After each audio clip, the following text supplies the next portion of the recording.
Hello and welcome to the Bundesliga show yet again for a special Wednesday night watch along for the DFB POKAL semi-final, the second semi-final between obviously VfB Stuttgart and Eintracht Frankfurt. Cup experts Frankfurt, really, and they obviously trying to get more silverware in the cabinet after obviously that famous Europa League win last season over Rangers in the final. But yeah, obviously the winners will face RB Leipzig after that amazing 5-1 win last night. I mean, that first half from Leipzig was as good as I've seen from any team in the Bundesliga this season. I thought they were just brilliant there. Peter, did you catch that game?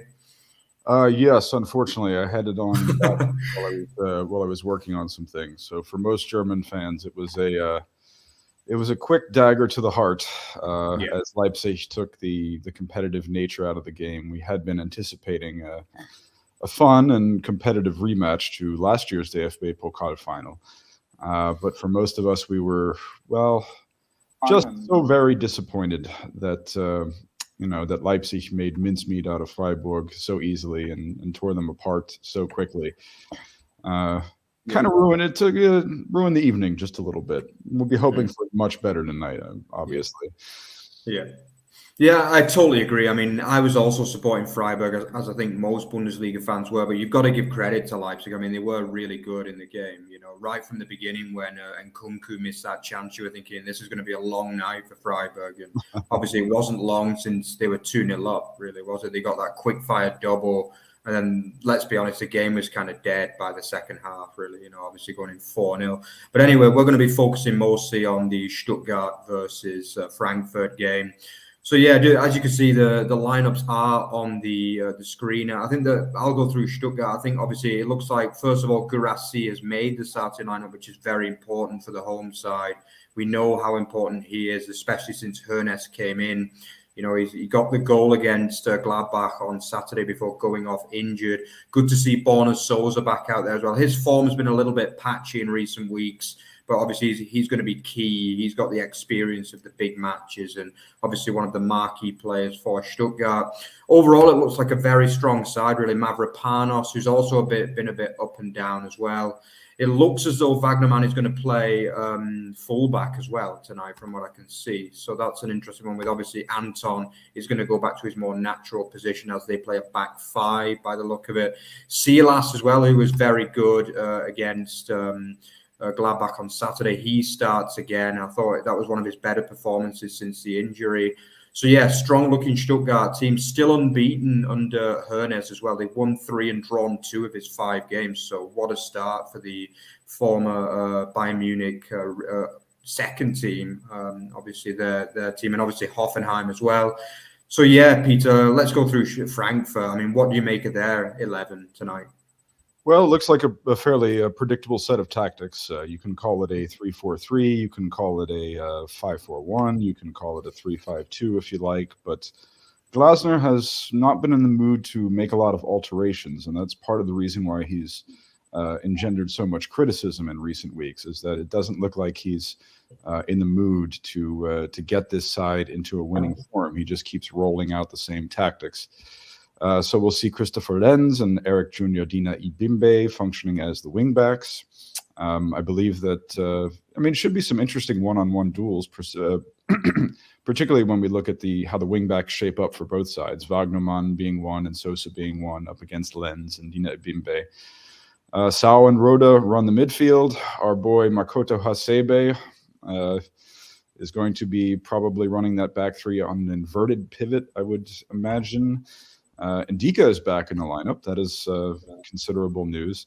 But we still have, with Evan Ndika, Djibril Sow, Daichi Kamada, and Randall Kolomowani, 4 players who are looking to depart at the end of this season. This match still means a lot to them. Obviously, they would love to add this silverware to their repertoire. So this one should be competitive. They should be trying hard. But tactically, it doesn't look like any surprises from either trainer. And hopefully everyone, if you're watching along with us, please, by all means, have the match on in the background as well, because there's some wonderful scenes there in the Mercedes-Benz Arena. We have the Cannstatter Kurve unfurling a banner. We have a little bit of a pyro display. Looks like a safe one. And looks like it's from the Frankfurt fans, from what I can see. yeah. I mean, well, pyro is acceptable as long as you're not throwing the stuff on the pitch. Yeah. So, indeed. Yeah. I mean, these are both of these formations. I mean, you can label them in different ways, but for the sake of simplicity, think of it as a 3-4-3 versus a 3-4-3 with lots of what Germans would call Mann-Orientierung, a man-on-man coverage. So it's all going to be about the direct rules tonight, I believe. Yeah, definitely. So yeah, just as the kickoff is about to take place, I think that both sets of players are just kind of having a group huddle before the kickoff, as I watch on Das Erste over here in Germany. And so I think I'm going to stick with what I said the other day. I'm going to go for a 2-1 win for the VfB. I just think they're the form team, and in cups they've got the home tie as well. A full stadium there as expected in Stuttgart. I was there earlier this season, and I know how strong those fans can be. And I think, I don't know what's happened to Frankfurt. I think we were talking before kickoff, Peter, that they've just fallen apart. And it probably is in truth to do with the fact that most of their, well, not most, but a lot of their key players are going to be leaving in the summer. I think that's the only real answer, which is very unfortunate for the brilliant Frankfurt fans. But yeah, I'm going to stick with the VfB win. I just think they're the form team, basically, going into this match. What do you think, Peter? Yeah, I believe I tipped a Stuttgart win on penalties during the Monday pod. Unfortunately, I was correct about the Leipzig-Freiburg prediction. You were, yeah. Well, actually, no, I wasn't. I predicted a 2-0 Leipzig win, and it ended up being much, much worse. But kind of had a feeling that the German Red Bulls, the Saxons, were going to run roughshod over Freiburg. I'll stick with the tip here. Of course, if it goes into extra time, we'll have a lot of extra things to talk about. Yeah. We've got a long night ahead if it goes to extra time and penalties. Yeah. But yeah, I think we did actually have one watch along for the Europa League final last year when it did go all the way. And yeah, it was fantastic to be there. I was so nervous because I was so hoping that Frankfurt were going to win. And it was me and Rory were both pretty tense supporting the Bundesliga in that game. Yeah, and I remember there were quite big celebrations when Frankfurt actually got over the line when that Boré penalty went into the back of the net. But yeah, obviously he is on the bench today. Actually, Boré, somewhat, some would say surprisingly, but yeah, he's obviously not been the same season as his debut season in Frankfurt. But the game is underway amid a lot of smoke from the pyro, as Peter mentioned before. And yeah, it's really got the air of a big match this tonight, hasn't it? I mean, Stuttgart, unexpected semi-finalists, let's be honest. I mean, they've had a poor season until Höness came in, but they'd had a pretty good draw. They beat the likes of Paderborn, Nuremberg along the way. They've not played. This is actually their first game against another Bundesliga team, I believe, in this cup run. So they have had a little bit of luck in terms of the draw. But, I mean, this is a big opportunity for them to get to the Olympiastadion and face RB Leipzig, isn't it, Peter? Indeed. I mean, on paper, it's clear that Eintracht have the more talented side. In terms of recent form, as you correctly pointed out, Höness is still undefeated since he took over. He's the 4th Stuttgart trainer of the year. So he has his lads confident, I'm sure, and they will not shy away. As I see here, we should probably establish, let's see, I'm at 117 at the moment. Where are you? Yeah, I'm on 157, 58. Okay. So you're approximately 30 seconds ahead of me. Well, looks like you'll be doing the lead commentary this evening. Yeah. Perhaps break down a play here and there after it's already happened. Yeah. But, yeah, I mean, from what I can see already, I mean, they're not shying away on the press. They're trying some innovative lateral switches on the pitch there. They are going at it, and Stuttgart have maintained most of the possession in the early going. Yeah, definitely. Not very much happened at all by, I think, both teams. I'm not even sure they can see because, to be honest, on the TV, I don't know if that shows up on your screen, Peter, but yeah, obviously there's a lot of pyro been going off before kickoff, a lot of smoke in the air at the moment. I always like to see that at the start of a game. It kind of gives it the feel of a big match, doesn't it? But yeah, just at the moment, Frankfurt being penned in. Frankfurt in red tonight as well. It's worth bearing in mind. And Stuttgart in their customary home white with red stripes. But yeah, Frankfurt just getting the first kind of foot on the ball really now, playing some nice play through Rode. But yeah, Stuttgart looking quite compact so far. just actually there's going to be a booking already. Actually, so a bad tackle from Goetze. He's already got into the book inside 3 minutes, which is a little bit of a shock. I think Oliver Glasner isn't happy about that one, but it did look like a rash challenge with the foot high on Thomas. Thiago Thomas is the man who actually takes the challenge there. It's a poor challenge, yeah. It's one of them. Nowadays, it's a booking, really, but he'll be a little bit gutted, really, to get a booking so early, Peter. Well, I haven't seen it yet. I'll have my thoughts on it in a couple of seconds. That is a shame, of course, as Goetze is a key player for this team, and will have to be cautious for the rest of this match after having incurred a booking so early. So that is already some very bad news for Frankfurt. Goetze, incredibly important to this team in setting up assists. That was a late challenge on Thomas. I can see it now. And he stamped directly on his foot afterwards. So nothing seriously malicious. You could have gotten away without giving a booking there. Another booking for Frankfurt as well, by the way, incredibly. Sorry to interrupt you there, but this is incredible. This referee, he seems very, very card-handy, and it was actually Mavropanos who broke away, and it's I'm just trying to find. It's actually Sau who's now gone into the book. Jibril Sau has found himself into the book, both within the first 4 minutes. Incredibly, I mean, I'm not sure whether really the referee needed to book him there. In truth, I mean, he did break away a little bit, but the referee's now giving himself a problem because he's going to have to book pretty much every foul. Well, I just saw that foul. It did look like Sau hauled him down by the shoulder there. I'll have to check out the replay. I would say that, I mean, Goetze's challenge, he didn't mean to stamp on his foot, but when you come in that late, oh yeah, he clearly pulled him down by the shoulder there. Yeah, that's a tactical foul. You have to book him for that. I mean, Daniel Schlager is, oh boy, I hope we're not, I don't know if I can stomach another Bundesliga reporting weekend in which the referees are the primary source of this. But we'll just go ahead and say he's done an okay job establishing a firm control of this match thus far. And I'll be supportive of him, in a supportive mood of German refs at the moment. Yeah. As I see that set piece did not work out how it was supposed to. Here we have Wagnermann round. Well, I won't do the play-by-play since you're ahead of me. But, well, I suppose nothing came of this, or I would have heard of that. Little attempt with Sebastian Rode to counter. It is a corner just on my screen. It's a corner now for Stuttgart after some pretty questionable defending again there from. Actually, sorry, my mistake. It's a corner for Frankfurt. Yeah, after a little bit of poor play from Ito there to give away the corner, but it is going to be like the first proper attacking player. I just can't believe Frankfurt found themselves 2 players in the book already. It's crazy. There's like nothing happened. The cross comes in. Oh, it was a good cross as well, but it just went over the head there. Ooh, that was nervous moments there for Stuttgart. It looked like a really good cross in, I think, from Kamada. Mm-hmm. And yeah, this is a real feisty game, this now. Wow. Yeah, some real hard tackles going in there. The referee's now giving a free kick to Stuttgart, and he's looking again maybe at a possible yellow for a Stuttgart player potentially here. Kolo Muani completely took out Endo, and now, geez, yeah, I think Frankfurt players are really going to be looking for a lot of bookings, I think, now after the start that's been made, Peter. Well, there is something to be said for, referees thinking, okay, karmically speaking, I have to get some things back in here. There was looks like an advantage play as Muani was hauled down. And now we're going to finally pull it back. Yeah, you would have told me had there been a booking.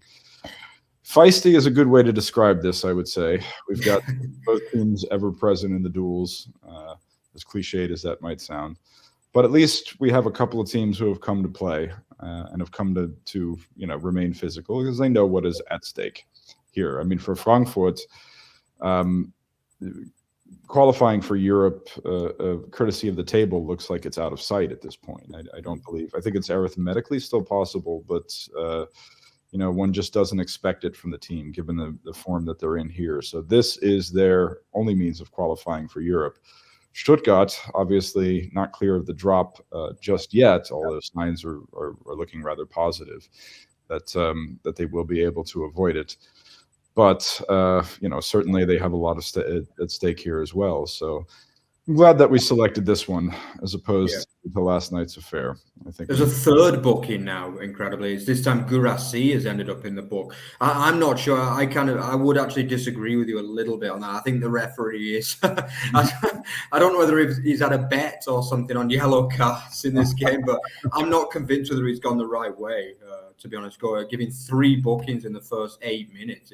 In this case, it was just like a shoulder charge from Gurasi. It was a foul, but I'm not sure really. Does he need to give a booking there? Maybe it's my English bias. I don't know, because obviously in England you can pretty much get away with a 2-footed lunge and it's not even a foul over there. So but for me, that looks soft as a booking, to be honest with you. What do you think, Peter? I mean, I just saw it. It looked like Gurasi was actually the one who was shoved down. It could have been a booking for dissent. Yeah, it's possible. Yeah. What do you think then? So 3 bookings. I mean, that's been the big talking point by far so far this match. I mean, the fact there's 3 bookings in the first 8 minutes. I cover a lot of referee-related stories for Bully News, and as a matter of fact, Daniel Schlager got into Julian Nagelsmann's blacklist. I believe it was for the Gladbach draw earlier in the season during the Hinrunde. And Nagelsmann had some pointed criticisms of Schlager, including that he was not fair. He was too one-sided when it came to assessing the 50-50 duels and the direct challenges. He also, that was a night that was supposedly a wonderful night for Jan Sommer, who had really, truly helped Gladbach get the draw. Nagelsmann found that Schlager was not properly penalizing Sommer for holding the ball too long on restarts. And if you watch that match, if you watched certain parts of it again, you could see that Nagelsmann indeed had a point, that Sommer was exceeding the 6 seconds. Not something you think about very often in football. It's not something you're keeping a close eye on, but it is true that the keeper has 6 seconds to get rid of that ball, and sometimes they milk extra time off of it. Yeah. In that case, Nagelsmann, I think, was correct that Schlager didn't properly see it. Yeah. I think it's a typical thing in football, as you say, that it's almost like the goalkeeper takes one for the team, really, doesn't he? When a team's defending a lead, like almost every time that when a team's defending a lead or a point that they really need, then the keeper gets a yellow card at some stage for time wasting. Yeah. I'm pretty sure you could find out every game. Football history's had that, but yeah, just to, I've got to say that. Frankfurt seemed to be causing some problems from corners. The first 2 corners that have come in, Stuttgart have struggled to defend them. In this case, a clumsy handball from Roda, which ends up being a free kick for Stuttgart. But just at the moment, Frankfurt are getting on top. Again, shaking from those 2 early yellow cards, but they have been the better side so far, just about, I would say. Stuttgart haven't had very much possession at all. Kolo Muani obviously looking as dangerous as ever. But it's, I think Stuttgart are ultimately the underdogs. A lot of people have tipped Stuttgart up to win this game, but they are the underdogs, and we have to respect that. I think they will realize this is a big opportunity for them, but they're playing a team. At the end of the day, Frankfurt do have the better football players on the pitch, so they have to be underdogs despite home advantage. Would you agree with that, Peter, that they are slight underdogs there? Oh, of course. Yeah, absolutely. I mean, although we can talk about it again. We can bring it up again. Based on current form, Stuttgart will fancy their chances. They'll like their chances of pulling off the upset here. Of course, I think I saw some very nice midfield escape work by Silas, who looks to be in the mood this evening as well. Kolo Muani is certainly in the mood when he's up for a match. No one can really stop him. But I would say, I'm fairly evenly matched affair thus far, with the exception that Frankfurt had a couple of nice corner designs, set piece designs that we saw from, I believe it was the right flag, where Götze and Lenz were both sitting over the ball, and we weren't exactly sure which one was going to take it. So Glasner has done his homework here. He's got a nice little prep package in here. Hopefully he hasn't exhausted some of his best designs already. It could be a long evening. Yeah, definitely. Yeah, but it looked as though they got another corner actually there, but it wasn't given in the end. It was some good defending by Mavropanos to prevent the corner from being given away. A big evening for him as well, because his form's been up and down. The huge Greek. I mean, for me, the first half of the season, he was one of the best defenders in the Bundesliga. I will go that far. I thought he was outstanding at times. He was the leader. He was the quality in that side. But surprisingly, since the second half of the season, especially since Labadia came in previously to Höness, his form seemed to go up and down a little bit. So it's a big night for him. But he is a player that I do expect to potentially see leave Stuttgart within the next few months, because I know he was linked with Atletico Madrid in the January, which would have been a huge move for him. I think he was kind of holding out for that, maybe. Didn't end up materializing, but if Diego Simeone rates you as a defender, you must be pretty good, because he's the master of training defenders, isn't he, really? Well, he was an Arsenal man, was he not? Yeah, he was actually, and in Nuremberg. He went to Nuremberg on loan, surprisingly. That's right. Well. Okay, and then Stuttgart eventually signed him permanently. I think his campaign last season was particularly good. I forget how many goals he scored. Maybe 5. Pretty decent numbers for a center half. Yeah.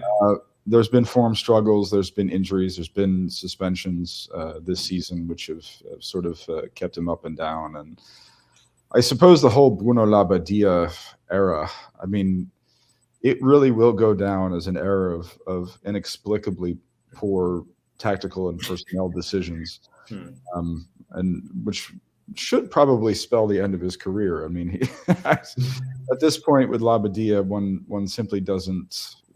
What more can one say? I mean, he's been brought in to rescue sides, and he can no longer do so. It seems to be stubbornly stuck to tactics that don't work, maybe a little bit too convinced of himself.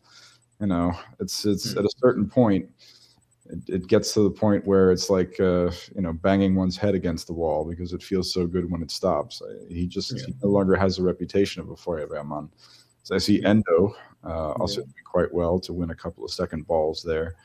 Stuttgart without any major chances to my knowledge just yet, but that's also predictable when we talked about how these tactics are going to set up. You're looking at man-on-man coverage everywhere, so it's all about the direct rules, and it'll be difficult for certain players to sort of figure out how to unlock one another creatively, particularly on the forward play there.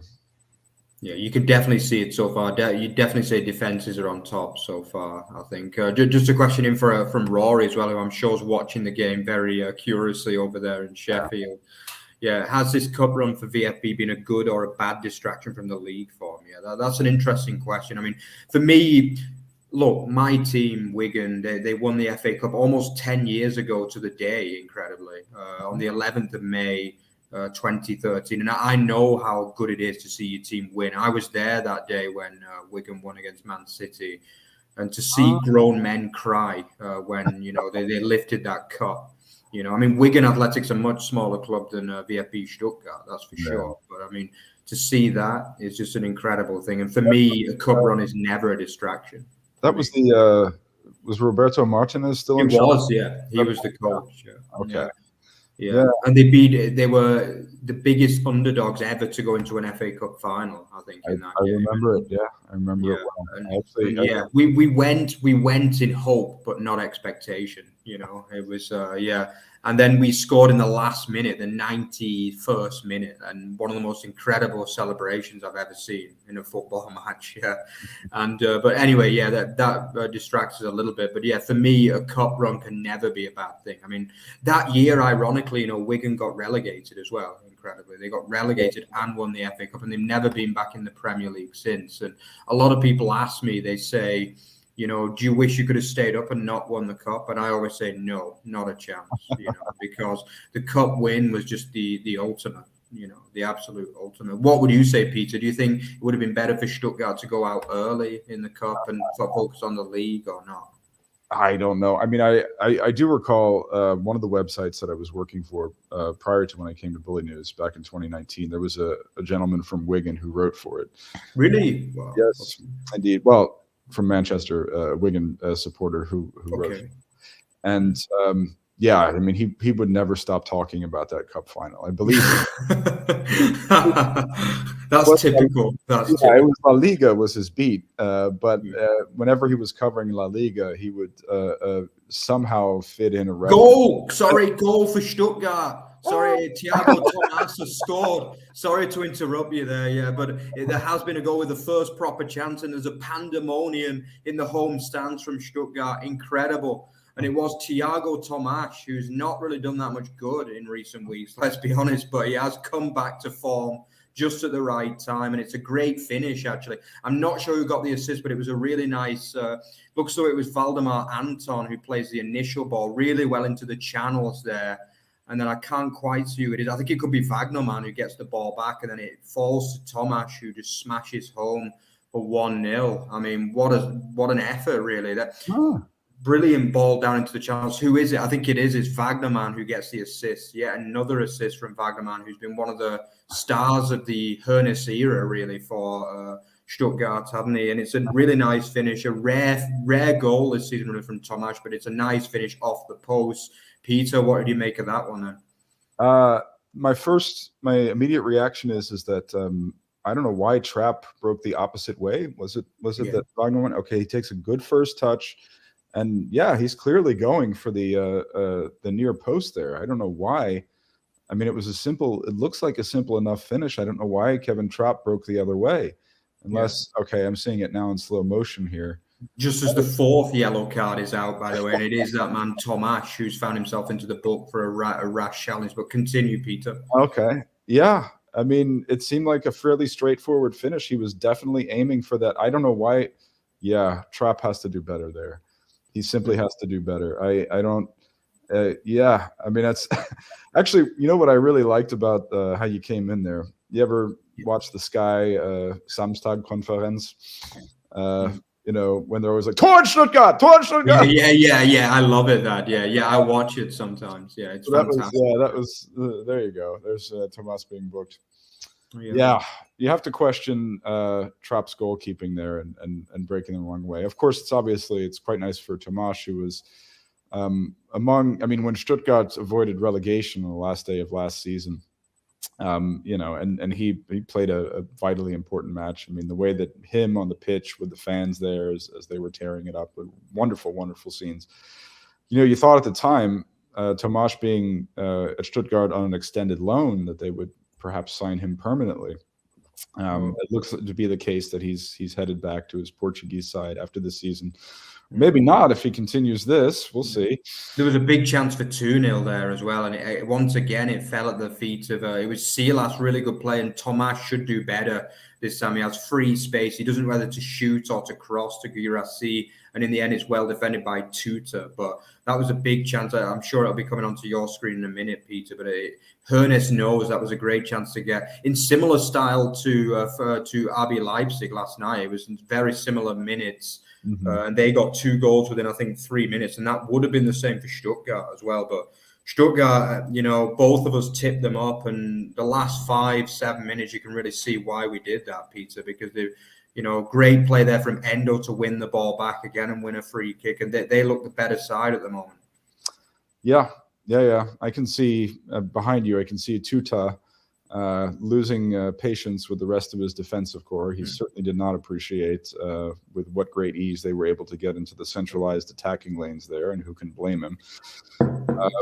It is looking quite good for the Swabians here, the Württembergers, if you prefer to call them that. I would say that both of our upset tips are well on their way here. Of course, only 22 minutes played. And it's only a 1-goal lead. But yeah, this is Frankfurt are back on their heels now. I see Oliver Glasner not even bothering to look at his tactical iPad because he has no plans to change. As always, yeah. And some brilliant play again there. Like they really are on form here, Stuttgart now. The goal's given them even more confidence than they probably had before kickoff. For me, the next 5-10 minutes is vital for Frankfurt because, you know, there is a chance they could concede a second goal here. And then for a side that haven't won in the league for 2 months, obviously they did have that one win, the cup win over Union Berlin in the quarterfinal. That's been their only win since the beginning of March, incredibly. So this is a side that's bereft of confidence, bereft of goals in recent weeks, and just anything, really, let's be honest. So if they go 2-0 behind in a cup final against a buoyant Stuttgart side, I'm not sure I see a way back, Peter, really. I think you're absolutely correct. I mean, that's what's beautiful about all domestic cups. And as a Wigan supporter, you were talking about that before we had the goal interlude. Yeah. It's just a most incredible feeling. Yeah. You know, of course, as a FCK supporter, this week was the 10-year anniversary, or excuse me, was the anniversary of the league win under Otto Rehhagel, the 25th anniversary, not the 10-year anniversary. Yeah, and when they were promoted from the Zweites Bundesliga and won the league the very next year. So. Yeah. And that still sends chills down my spine. You know. Yeah. I noticed that somebody on Twitter had pulled up the old German teletext of the league table and put it up. Yeah. That was just teletext. Beautiful. That was great. Yeah. It's absolutely beautiful. So, I mean, a cup is a different competition. Obviously, all you really need is 90 solid minutes on the football pitch.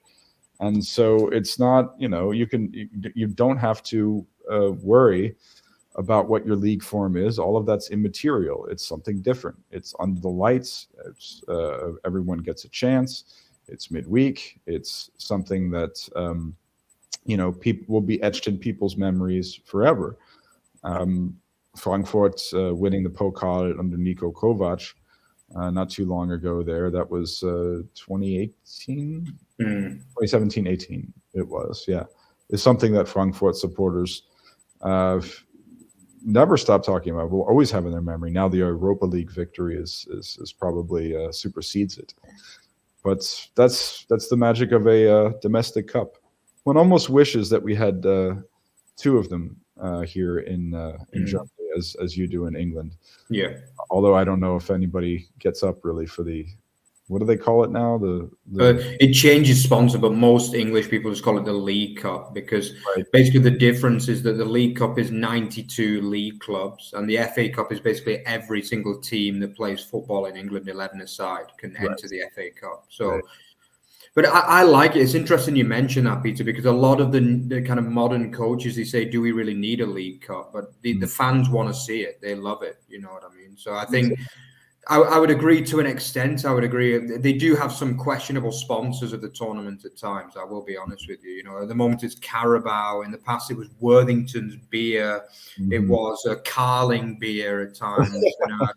You know? But I think at the end of the day, it is the League Cup. At the end of the day, you know, and I think fans do take it seriously. I was actually also at a Wigan. Wigan made the final of that as well in 2006, and I was there at the game, but. Unfortunately, that wasn't the same result. They lost 4-0 against Man United that day. But yeah, that was Wigan's first ever major cup final at the highest level. So, German fans, they certainly get up for the Junioren Cup, the Junioren DFB POKAL was just played last week, as a matter of fact, with Köln taking it. So Germans will get out to support their U23 sides, you know, or their U18 sides if they happen to be playing in the lower level cups as well, which I believe you have in England, but it's like it'll be the youth squads of the Premiership and Championship teams against the A squads of those that are in Football League 1 and 2. Right? Yeah, that's the Johnson's Paint Trophy. Or the Checkatrade or whatever the hell they call it. Oh no, sorry, no, it's changed now to the Papa John's. Yeah,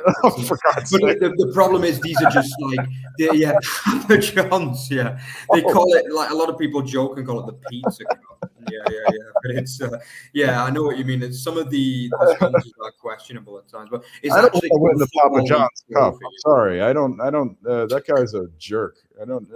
I'm not. Papa John. I don't want his freaking. Like with his big face on all the menus. No, I mean, I'm not interested in winning the Chick-fil-A, Pizza Hut, Taco Bell trophy. I mean, that just sounds disgusting. I mean, why are you putting bad food on the name of a trophy? That's horrible. But it's funny. It's funny you mentioned that, because this year I think they broke the record of the attendance actually for the final of the Papa John's Trophy. Okay, let's call it that. And I think there were 82,000 at Wembley for the final of that this year, and it was between Bolton Wanderers and Plymouth Argyle. I don't know if you know those teams, Peter. Oh, of course I know those teams. Well, Bolton was in the Premiership for years. Yeah, they were. Yeah, and no, I mean, I've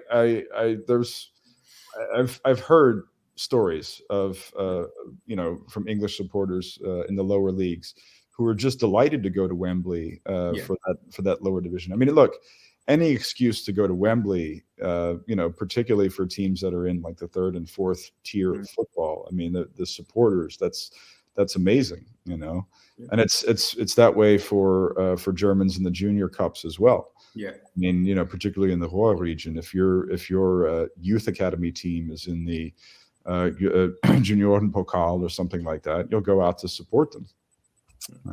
It's a memory. It's something that you certainly won't forget. Yeah, definitely. Yeah. I think in the playoffs, you got to remember we have the playoff finals. Yeah, which also take place at Wembley, right? It's different to the German system, which is obviously you just play two legs, Right. In England, it's like they have two-legged semi-finals and then the final at Wembley, which is really a huge thing because these teams have played 48 games to get to that position, So, I mean, and you lose at Wembley for the playoff final, it's beyond gutting, because you've worked hard for 48, 49 games and then to lose. I mean, you can imagine how disappointed you'd be. Yeah. Of course, Germans follow that as well. They follow the English playoffs, particularly towards the end of the season. I mean, it's been the case in German football that the playoffs have, they've switched it back and forth more times than they have the away goals rule and two-legged qualifications. Playoffs were, of course, reinstated in 2008, I believe, and there's a great deal of controversy because the Zweite Bundesliga sides are not winning these playoffs. FC in the last one to do so against VfB Stuttgart, no less. They were they beat them in two legs in that wonderful night there at the Stadion in the Alte Försterei. And even that was only on away goals. I think it was 2-2 in Stuttgart, and then I think it was 0-0 in the Stadion. Yeah. Oh, that was good old Benjamin Pavard was still playing for Stuttgart at the time, and he just won the World Cup as well. I think the year before. Right? Yeah, I think that shocked everyone really why he stayed there after he won the World Cup. And then got relegated too, which was pretty crazy, really. Mario Gomez went back to Stuttgart. Mario Gomez did towards the end of his career. Podolski went back to Köln one last time. It looks like we're going to have what we have going on here. Oh, Zagadou's having a little bit of trouble tying up shoelaces. Rory's going to be worried, I think, if Zagadou is going to come on, because I think we all know, regular watchers of the show know that Rory isn't the biggest fan of Zagadou, which is understandable in truth. But just as Kolo Muani gets away here, he plays it in. It's Roda who miskicks his effort, though. Roda, it was a big chance, the biggest chance for Frankfurt so far. They have been getting a bit more ball play recently. Once again, it was Muani with great play build-up, but he's just kind of shanked the shot over. Like in English, we would say it's a spoon, basically. He's kind of spooned it over. And basically a big chance missed from Frankfurt there. The first major chance, I would say, from Frankfurt. They've had a few efforts in the area, but nothing major, really. No major chances, but this was the first one, really, Peter. Oh, and that was Dan Axel Zagadou on the coverage as well on that cutback. Yeah, Roda will be most disappointed with himself. He's already announced his retirement after next season. So, big chance for him, and one of what might potentially be one of his biggest final matches. What were Rory's exact words on the Monday pod when Dan Axel Zagadou is on the pitch? Catastrophe is isn't far away. Yeah. I know that Rory was extremely annoyed when he gave 2 penalties away against Freiburg earlier in the season, because that day Stuttgart played really well and they should have got something from the game, but it was 2 clumsy fouls from Zagadou that ended up leaving them defeated. And once again the other day, I mean, what was he doing with his hands so far out, But I hope he does well, because he's a player that was at one time rated, Zagadou, wasn't he? I mean, he was at Dortmund and he actually looked like a bit of a coup, I would almost say, for Stuttgart, to get a former Dortmund starting centre half, but it's just not worked out for him at all this season so far. Well, there's a very good reason why Dortmund didn't resign him, and he didn't end up getting picked up by Stuttgart as a free agent until, I believe, 5 or 6 weeks into the season. Yeah. So, I mean, of course he was rated. He's only, it always shocks me. What is he, like 23, 24 years old? I mean, he's not, you would think that somebody in the discard pile, somebody, a free agent, who's sitting there for a while would, is towards the end of their career. What is he? I gotta look this up. He's only 23 years of age. It was a highly rated. That all? Wow. Yes. I thought he was older than that. No. He is. I mean, he was a top-rated French prospect who Dortmund were very happy to capture, and he just simply didn't pan out. He didn't develop as they were hoping for. So and no one was interested in him apart from Stuttgart until I mean, he spent the entire season arbeitslos, unemployed. Okay, Mario Götze spent a good deal of time. Chance for 2. Geez, Guirassy, massive chance. No, it was Silas, actually. Silas with a huge chance for 2-0. This time it's a good save from Kevin Trapp. But he goes right through there. He does everything right, but it's sometimes just that finish missing from Silas, isn't it? But in this case, he did get his shot off. It was a good shot, low, but I think Trapp did really well to save it in this case. I've not seen the replay yet. I'm not sure who played the really good ball through, but again, that was another big chance in this match, and probably the biggest chance that Stuttgart have had to make it 2-0. Just as Frankfurt now attack through Kamada, but again, it's well defended from Ito this time. Stuttgart's defense has really improved a lot, I've got to say, since Höness came in. And we weren't that complimentary about Höness from his spell at Hoffenheim at all, were we? But congratulations to him so far. What I've seen, I've been very, very impressed with the improvements he's made to the Stuttgart side. Yeah, well, I mean, we talked about the fact that he inherited. I mean, look, he got lucky in the fact that Guirassy and Sosa were coming back from injuries when he took over. But I mean, how many times can we mention that Waldemar Anton at right back tactical experiment from Labadia that just absolutely was rubbish? I mean, it was so easy for Höness to come in and just make that course correction. And have Wagnermann, who got a German national team call-up for crying out loud, as the wing back. So he came in, he had something of an easy fix. Look, his time at Hoffenheim was not a success. He took a Europa League team and failed to qualify for Europe in 2 consecutive seasons, put down a lot of questionable tactics.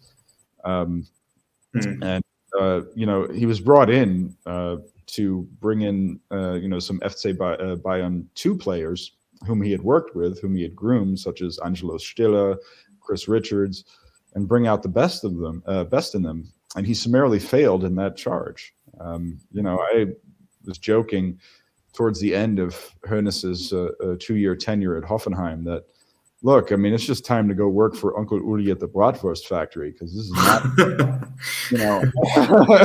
you're simply not. I'm not convinced of your abilities as a coach. So okay, he came in.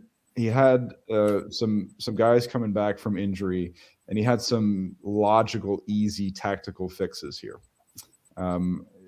We've talked a lot about how I personally think the victory last weekend is an important tipping point for Stuttgart. This will be even more huge. And who are they facing this weekend? They are facing Hertha. They got Hertha away. Yeah, they can put Hertha to bed. They can officially, they'll need some help, but they can officially relegate Hertha with a win. Killer instinct on your relegation opponents. So they could be out of the relegation race this weekend and put another opponent, another competitor for the relegation slots to sleep like a sick animal. Yeah, definitely. I mean, they've got a very good chance of that too. Just as there was a penalty call as well just before what looked to be a potential foul on Muani, but I think it was a bit of 50-50 really in a way, and the referee hasn't given anything, which might slightly anger Oliver Glasner on his Frankfurt side. It seems though there's going to be no VAR on that, so he did go down in a big heap, so I think he made the most of it, Muani, there. But it's nothing's been given there. But yeah, as you say, we've got to give credit to Höness, because the team it just looks a lot better. It's a more compact side. I totally agree that Wagnerman has made a big difference, but it's not only him. A lot of players have been a lot better in Höness's era so far. Well, one thing I would say as well about Höness's era is that the injuries cleared up perfectly in time for it as well. We have to say that. I don't think he deserves all that much credit for just doing his job. I mean, he came in there, he had the injuries clearing up, and he had a couple of really simple tactical tweaks that he could make. It's gonna take some time before he can wax off that because I mean, if you can't bring out the best in Hoffenheim, you really have to question your abilities as a head coach, because this is a stacked team. It's a team that's full of talent. It's bankrolled by a billionaire. I mean, if you're not successful with Hoffenheim, you really have to call into question your abilities as a trainer. So we'll see. We shall see. Yeah, it's still early days. Like in English, we call it a new manager bounce as well, and I think that also happens a lot in the Bundesliga sometimes. Sure. Like we've seen it a number of times over the years, like to an extent with Lech as well, who went into Bochum. I mean, he's managed to keep it going. But he's very up and down now. But in the early days, it looks as though he was going to get them clear very comfortably. But obviously nowadays they're a little bit more up and down. We saw it. We didn't see it with Labbadia at all, though, did we? Like he had no new manager bounce at all. I think they only won one game out of 11 under him, right? Yeah. Well, as we were talking about earlier in the pod, I think that his career is largely over at this point. I don't think that there's any Bundesliga side that's going to be ringing him up. Was he ever really that good, though? Let's be honest. I think he got Hertha when Hertha had more money. He got them into mid-table. No, his time at Hertha was a pretty big failure, I would have to say. He could have done a lot better job with that team. His time at Wolfsburg was his last real success, if I recall correctly, because he was there for 4 seasons. Played a decent tactical setup. It was him who made Joshua Guilavogui the captain, and so I mean that was his last great success. I mean he's been, of course, with too many sides to count at this point. But well, I think he did Hamburg twice. He was with Stuttgart for 3 years. He did do Leverkusen briefly. And prior to that, he was in the second division, I think, with Darmstadt and auch Fürth. But yeah, I mean, so since Wolfsburg, the Hertha stint, he was brought in during the pandemic, shortly after the whole Jürgen Klinsmann thing didn't work out. So he was hired to help Hertha avoid relegation during the pandemic year. And he had 2 extra months to work with the team before they ever actually got on the pitch. And so he enjoyed some success at the tail end of the 2019-20 campaign with Hertha. And that was, I think, the last time that Hertha beat Union in the Berliner Derby. It might have been Mateusz Cunha that year with a brace in an empty Olympiastadion. I remember it because his wife had just given birth to a baby, so he had like this baby cradle celebration. Yeah. Probably the last decent play that Hertha had as well, let's be honest. But I mean, the very next season, he did a terrible job, and it was no surprise at all to see him dismissed like that. I mean, he took a good team and made poor tactical decisions. But I mean, his time at Wolfsburg was a success. He was there for 2 seasons, I think, and with Stuttgart for 3. So, but since then, he hasn't lasted a year anywhere. And he's around that age too. I mean, he's close to 60, where he might be one of those guys that I mean, if he could get on with an administrative role at a club, he would be like a one coach trainer, like what was the guy? Yeah, well, whatever. How's nothing much? Just as Roda puts a good ball in for chance a shot on target, just as you mentioned that, from Kamada. It looked better than it was, but Braidlow makes a really easy save in the end. But again, it's good play from Akimbe to put the ball in, and it's decent effort. But again, for me, that's another big change actually that's been made by we mentioned one big change, the fact that Braidlow has come in full time ahead of Florian Müller.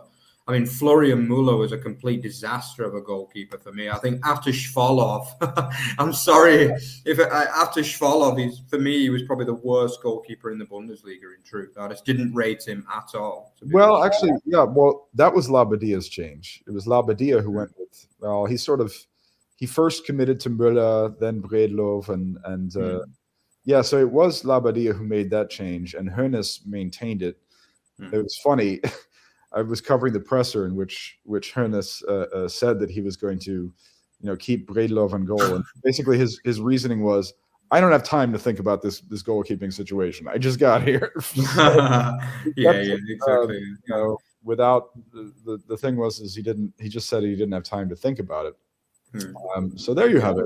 Positive Labadia change. But that was, I mean, he was a car crash. Let's be honest. I know that he'd had better days, but this season, my God, he was awful at times. Like, there was a point when I think he made 5 mistakes in 3 games or something like that. And I know he was another one that was on Rory's disapproval list for a long period, I think. Well, Müller he's just like Schwolo. He's one of those keepers that does fine with Freiburg, but as soon as you get them out of Breisgau, when they're in a more pressure-filled situation, they totally collapse. Yes. That's, you should keep an eye. When Mark Flecken takes his big step up at the end of the season, fully expect him to tank, because for some reason, goalkeepers, they perform well in Freiburg, but once they get out of that nice little cozy Breisgau atmosphere where everything's nice and tranquil and peaceful, and they get under the spotlight, they just completely tank. I don't know, that happens. It's happened like 4 or 5 times. I think Schwolow has literally become like a meme for poor goalkeeper in the Bundesliga now. It's sad. I don't like to criticize anyone, but at the end of the day, he was awful at Hertha, completely awful. Let's be honest. And now at Schalke, he's not exactly been tearing up any. Obviously, he was dropped early season as well for Fährmann, which proved to be another really good goalkeeping change. But now, obviously, Fährmann is injured, and now the captain, fantastic, comes back into the fray. So we have to see how well he can do. But I mean, obviously, back to the game. It is once again. It's the Guirassy is just so good at times, isn't he? And I think Silas has also been really good. Just as he got another chance for a shot. Oh, it's a great shot. Oh, will he get there? No. Oh, what happened there? Trapp makes a save, but he kind of loses the ball, and Thomas takes it round the keeper and then can't put it into the empty net. Incredibly. That's a crazy moment of play. It looks as though it's a relatively comfortable save for Trapp. But he doesn't deal with it well at all. And actually, he gets the angle was very tight, but there was a kind of a sort of open goal there for Thomas, but it wasn't easy. It looked easier in real time. That was a big chance again for Stuttgart to double their lead. They probably had 3 chances since the goal to double their lead, Peter. And will one of those chances haunt them later in the match, do you think? Well, there was Tomas again, who might have done a better job finishing. Let's see, was he onside? He was, yeah. Okay, yeah. So that there's Wagnermann with these Wagnermann, and then Tomas. Oh, you simply have to do better when the keeper spills it directly at your feet like that. Yeah, it shows his youth and inexperience and why Stuttgart haven't been all that interested in signing him permanently. This has been quite the wobbly match for Trapp. Yeah, it has. By the way, in German footballing circles, got a lot. Many were discussing that it's time for Manuel Neuer to step aside from the national team and for Trapp to get his chance, because I mean he's the many people think at the very least he should be number 2. He shouldn't be behind Ter Stegen. But this has been a very wobbly match for him, quite uncharacteristic. I think that it has. Yeah, it's well, there was, in the post-match coverage this past weekend, after that pretty lethargic 1-1 draw at Augsburg, Glasner and Markus Krösche were criticizing the team, and Trapp and Captain Roda were actually saying that they didn't appreciate that criticism. So there's a little bit of a disconnect between the managerial / coaching staff at Frankfurt and the players, particularly as pertains to Trapp and Roda. And we've seen a wobbly match from Trapp. We've seen I've seen at least one very, very poor finish from Roda. Perhaps something's going on in their heads here psychologically. These two players who are the leadership axis of this team, not necessarily appreciative of some of the criticisms that have come from a coach that may want to leave, a manager who's also been linked with a move elsewhere. Yeah, could be that we're witnessing some psychological wilting here from these two players based on what's been going on with them in the German media as of late. Yeah, and as you mentioned, Roda not been his usual industrious self. He's had a few good moments, but he's also messed up a few good attacking moves as well. Obviously, the big chance of Frankfurt had, probably the only big chance really, apart from the penalty shout, was that effort which was kind of scooped over by Roda. But yeah, I mean, it's so far so good for Stuttgart. They look the better. They've been the better side.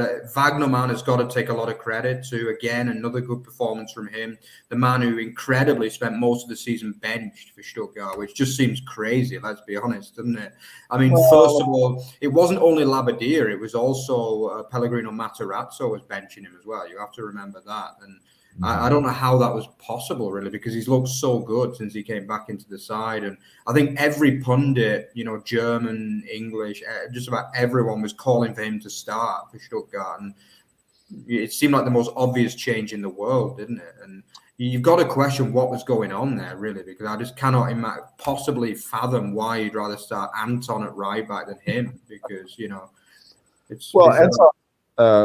in his own post-match interview this past Saturday, after Stuttgart's excellent league win, credited Höness with being a very, very good coach. And though he did not specifically say that he was happy to be returning to his natural position, that was obviously quite tacit in what he was talking about. I mean, Anton, I don't think, had any real desire to play right back. Didn't appreciate the additional pressure that came with that assignment. So, yeah, I mean, it's interesting what's going on administratively with Stuttgart now as we arrive at the half after 5 minutes of injury time. I mean, Alexander Wähler came in. He fired Sven Mislintat as the sporting director. He's already changed coaches 3 times this season. He's also brought in a lot of German football legends, and you saw them. There's some shots of them in the crowd. Philipp Lahm is there. Sami Khedira is there. Kakao is there. Kakao also legend. I remember him. Yeah, one of our favorite Germans, the Brazilian, who just would belt out the national anthem, just like he was a true German.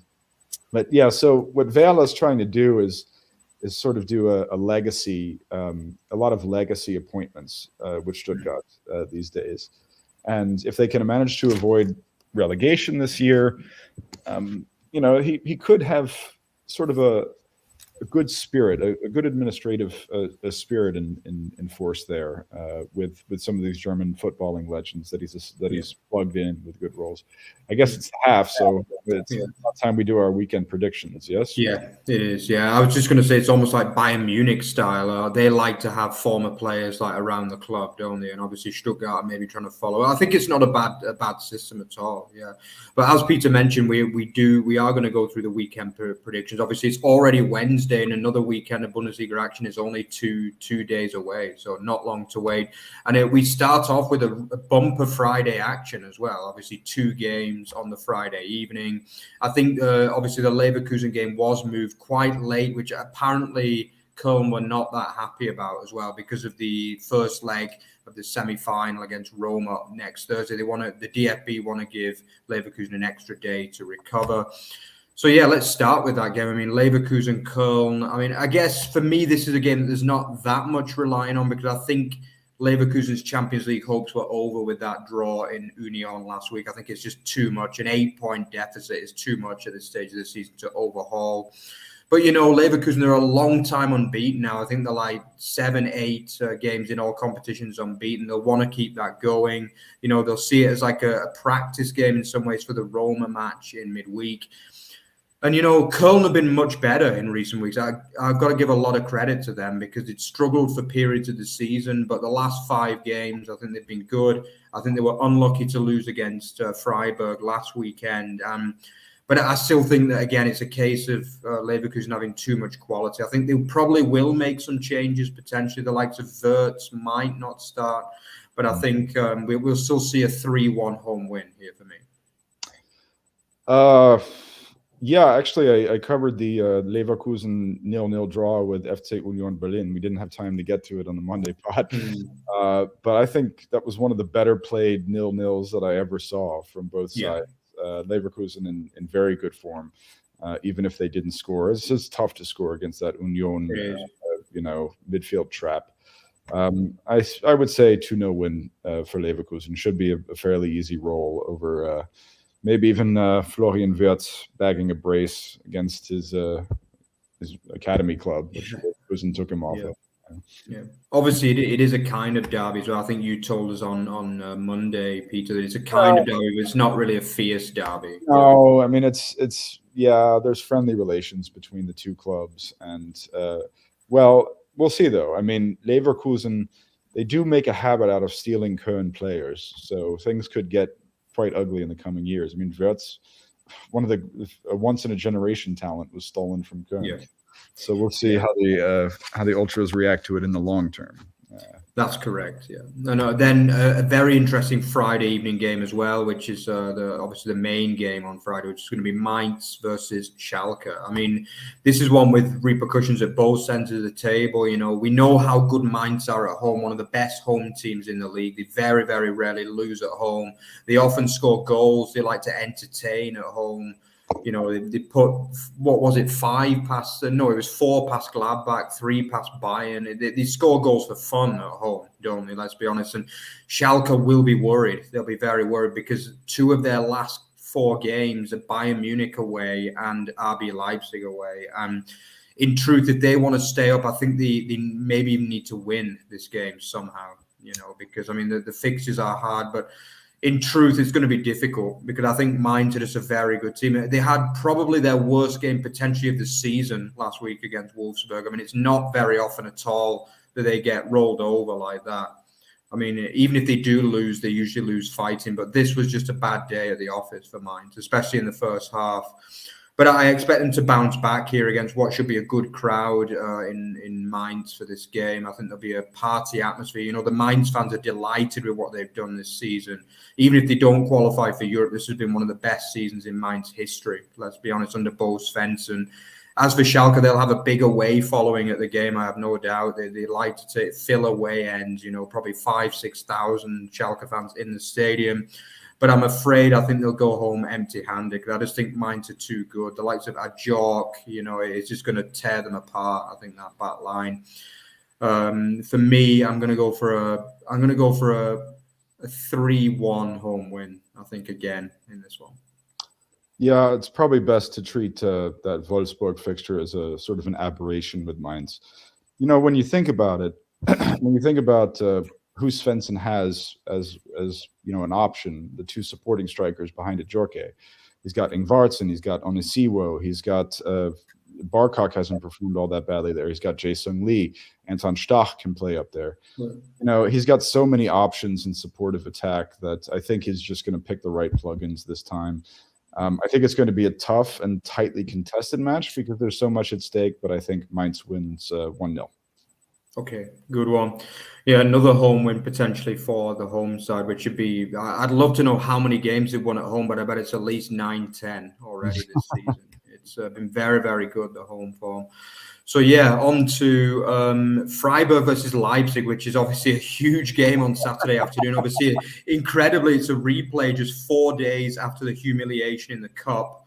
And, Leipzig will be sensing blood because for me, Leipzig are one of those teams that too often this season they've played within themselves. That they've not really, but when they really want to play well, they've still got it in them. And for me, the performances against Dortmund in the quarterfinal of the cup and in the Freiburg in the semifinal were potentially their best two performances of the whole season. I think they were brilliant in both of those games.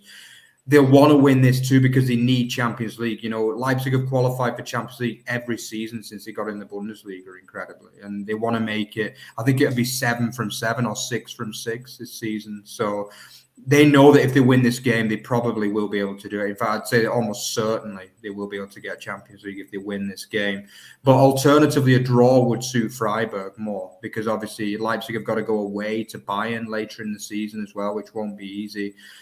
But I don't know. This is a very hard one to tip because, I expect that Christian Streich is going to change it up completely. I'm pretty sure we won't be seeing Delia again, that's for sure. And I think Grifo will definitely start the game. I was a little bit surprised about some of Streich's tactics last night, to be honest. Delia is not a player who's particularly impressed me at times. He was really poor. I expected we will definitely see changes in the back line, and also Grifo is pretty much a bang-on certainty to start. But I just think Leipzig, when they really want to play well, they still got it in them to play very, very well. And I think we'll see them again take the spoils. I think it'll be closer this time, but I'm going to go for a 2-1 Leipzig win. Yeah, poor Freiburg. They had to face Bayern twice in 4 days already from the last Pokal round, and now they have to face Leipzig again. Actually, this stuff happens all the time in German football. I think that obviously it'll be a much improved game from Streich's 11, and I will go ahead and tip a 1-1 draw in this case. Okay. They take a point off of them. And then one game involving one of tonight's teams as well, Hoffenheim versus Frankfurt. Obviously a much, much bigger game for Hoffenheim. They're a side that have been dragged back into the relegation fight as well after a couple of poor results in a row. But I just think this is a game that they'll probably win, to be honest. I just think there's a lot more riding on it for Hoffenheim. And as we've seen tonight, all is not right with Frankfurt at all at the moment. I just think I'm going to go for a 3-1 again. I just think they'll score a few goals. A 3-1 home win for Hoffenheim. Yeah, I'll tip Hoffenheim as well. I'm going to invest some trust in Pellegrino Matarazzo to make some important tactical changes. Most notably benching Ilas Bebu and putting Kasper Dolberg up front there. And then I'll expect a 2-1 win for Hoffenheim based on that and the fact that I think Grisha Prömel might be ready for the starting 11. He's just such an amazing key figure for that team. They should be able to take out a Frankfurt side who might be coming off a pretty bitter cup defeat this evening. So I think that's quite possibly. Well, obviously the second half isn't that far away, so we'll go through the other games. So yeah, another big one for one team, not so big for the other. Gladbach versus Bochum. This is again a similar game to the Hoffenheim-Frankfurt game where there's not that much relying on one team. Obviously, Bochum need the points. They dropped into the bottom 3 brutally, really, despite getting that brilliant point in one of their best performances of the season against Dortmund. This is a game that, I thought Gladbach were really poor the last couple of weeks, to be honest. They were okay at times last week, to be fair, against Stuttgart, but, they should be getting a point. When you equalize so late on, you should be able to get a point, really, and they couldn't do that. They'll be missing Itakura as well in this game. I don't know. Is there really that much to play for Daniel Farke's men? And, I don't know where Gladbach are at the moment at all, to be honest. Will they keep Farke on for another season? Are they happy with the job he's done there, despite having a good squad, but a dissatisfied squad? Let's say that much. For me, I think Bochum will get something out of the game, but I don't think they'll quite have enough to win it. I go for a 1-1 draw here for me. I'll tip Bochum. Gladbach, as you mentioned, are stuck in no man's land. I think we've probably said that 1,000 times on this pod. I don't know how many times we can say it again. And it's all kind of collapsing for them as with Daniel Farke once again criticizing the fans, which he should know better. He is a German trainer, but he keeps criticizing the fans for their whistles and the Gladbach fan base for not supporting his team, and keeps likening the German fans to the Norwich fans. And I'm sorry, but that's a big mistake. This is, I know that, in Norwich, it was a different situation because he was constantly getting that side promoted and then relegated again or whatever. But, that's Gladbach fans would probably prefer the Norwich path, than they would what's going on with the team now, as they're just stuck in mid-table mediocrity. So, yeah, I'll have faith in Bochum to pull it out. I think that Asano and Hoffmann played very well last week, and I think that we'll see some firepower from Bochum. I think we see a big 2-0 away win for Bochum. Wow, yeah, big prediction, and then the team that are kind of on the periphery of relegation, aren't they? But obviously, if results go against them this weekend, then they could find themselves in a real spot of bother. And obviously, another team fighting for Champions League, it's Augsburg hosting Union. Again, this is a hard one to tip because Augsburg, in recent weeks they've dropped, but they were pretty okay against Frankfurt last week. They scored a good goal through Demirovic. They're a really nice finish from him. I always think, though, Augsburg, it depends on, it's so important they have Berisha and Demirovic. When they have them two playing, they look a real good side. But the likes of Bellio and Yeboah, they just haven't done enough to replace them. And Bellio, he misses quite a lot of chances. He's got a few goals, but not enough. But this is a game that I think that Augsburg need to be winning, really. I just think that away from home, they don't win many. And I think Union, for me, in recent weeks, they've started to become too defensive. I don't know why, but they don't seem to want to score goals at the moment. And I just think that they're not getting enough possession. And I think we could see one of those classic 1-0 Augsburg wins here. I've just got a feeling that we'll see a shock and Augsburg will nick it 1-0. What do you think, Peter? I'll go 1-0 Union. I think that Union are struggling with their confidence scoring wise. They did not put in a very good offensive performance against Leverkusen in the 0-0 draw last time around. But sooner or later, Becker's got to get one. He's a little bit overdue for a goal. I know you have to have a little bit of confidence in Augsburg because of your proximity to the club. I've really lost it with them. They are frustrating me week in and week out. I don't see them. I see Union taking all 3 points, but only just. We'll make it a low score line, 1-0. Yeah. Okay, good one. Yeah, and then just as the players come out, probably the biggest game of the weekend, really, Hertha versus Stuttgart. Oh boy! I mean, for me, this has just got an away win written all over it. I just think Hertha are done. To be honest, I think they were pretty good last week, but it was just a backs to the wall performance. And this week they're going to have to go out there and put a totally different kind of performance in. And I just don't rate their attack. Like Lukebakio's got 11 goals, but he still doesn't really do enough at times. And Kangam, misses a lot of chances, doesn't he? And they've just not really done it for me. And I think this is going to be like probably maybe not quite the final nail in the Hertha coffin, but very, very close. And I think they're going to lose 2-0 this game. I agree completely, wholeheartedly, and I agree with the scoreline as well. I do. Yeah. And then moving on to the Saturday evening game, another big one, Werder versus Bayern. Again, one team on the beach, the other team needing a win. But I've been looking at this game for a while. I just think this game is there for Werder to show up and show what they can do. And I think there will be goals in this. Werder are an attacking team. It's never boring with Werder Bremen. I absolutely love Dutch. And if Füllkrug plays, which is unlikely, I think it would be great. But Dutch has done very, very well to replace him. Well, he obviously he's played every game anyway. But him and Philip looks a decent partnership as well. And I've got a feeling, we're going to see them get a 2-2 draw here and put another dent into Bayern's. I know that Bayern beat them 6-1 at home, so that one's going to be playing on the mind. But I'm confident that Bremen can get a point here. 2-2 draw for me.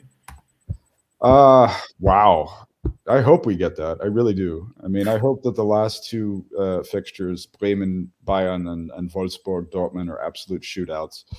Some reason I see things kind of unfolding the way that they did last week against Hertha, with Bayern being tentative in a simple set of instructions from Tuchel. I think Tuchel lines up Bayern in a 4-4-2 again and says, send a bunch of crosses into the box. Bremen will do well defending it for a while, and then Bayern get 1, possibly 2 late goals. 2-0 Bayern would be my tip. Interesting, yeah. And then the final one, obviously another big game, especially for one team, although Wolfsburg will also have Europa League ambitions of their own after 2 really, really good games.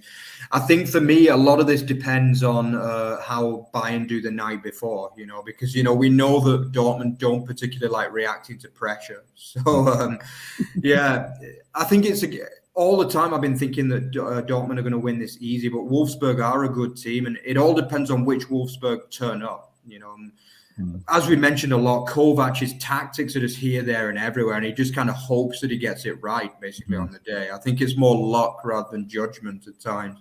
But I think, individually, they have some good players, Nemecha brothers. I think Wind has been really good, Wimmer in recent weeks too, and Schwamberg. I'm going to go still for a Dortmund win, but I don't think he'll be easy. I think a 2-1 home win here. Good tip. I think Dortmund will take care of business. I do think they're the better side than Bayern at this point in time, and I still have confidence that they can hoist the Meisterschale. The only problem is, of course, is that Bayern have the easier schedule, so they're going to need to trip up at some point. I don't think Bayern trips up this weekend. I think they get all 3 points, but I think Dortmund do as well. And we end the weekend as you were. I'll go with the inverse score of what we had in the reverse fixture, which was 2-0 Wolfsburg. I say Dortmund 2-0. 2-1 is not out of the question, but I think they take care of business here. Just as Kamada misses a really good chance early on as well from Frankfurt. Frankfurt, they are creating chances, but they just look empty in front of goal. Like the likes of Kamada, who's always been a good goal scorer for Frankfurt, and he's just not looked himself in recent weeks. Yeah, well, because he's got a lot on his mind about where he's going to go. He's quite a sought after commodity. I really do miss him already. Kamada, ever since he came back from that loan stint, and I think it was Belgium, he learned a lot there in the Jupiler Pro League, and when he came back to Frankfurt, he's always been, for me, just one of the most interesting players to observe. Because he can line up in a bunch of different formations tactically. He can be a defensive midfielder. He can work on a 6 split stagger. He can be a direct buttressing support attacker. I mean, he can even sort of be a false 10 at times. And I really liked his creative touch, and I liked many of the ideas that he had on the ball. And I would say I'm going to miss him, but the fact is that I already miss him, because he's not Kamada that I've grown accustomed to watching these past 3 years. His head is elsewhere, and he's on the next phase of his career.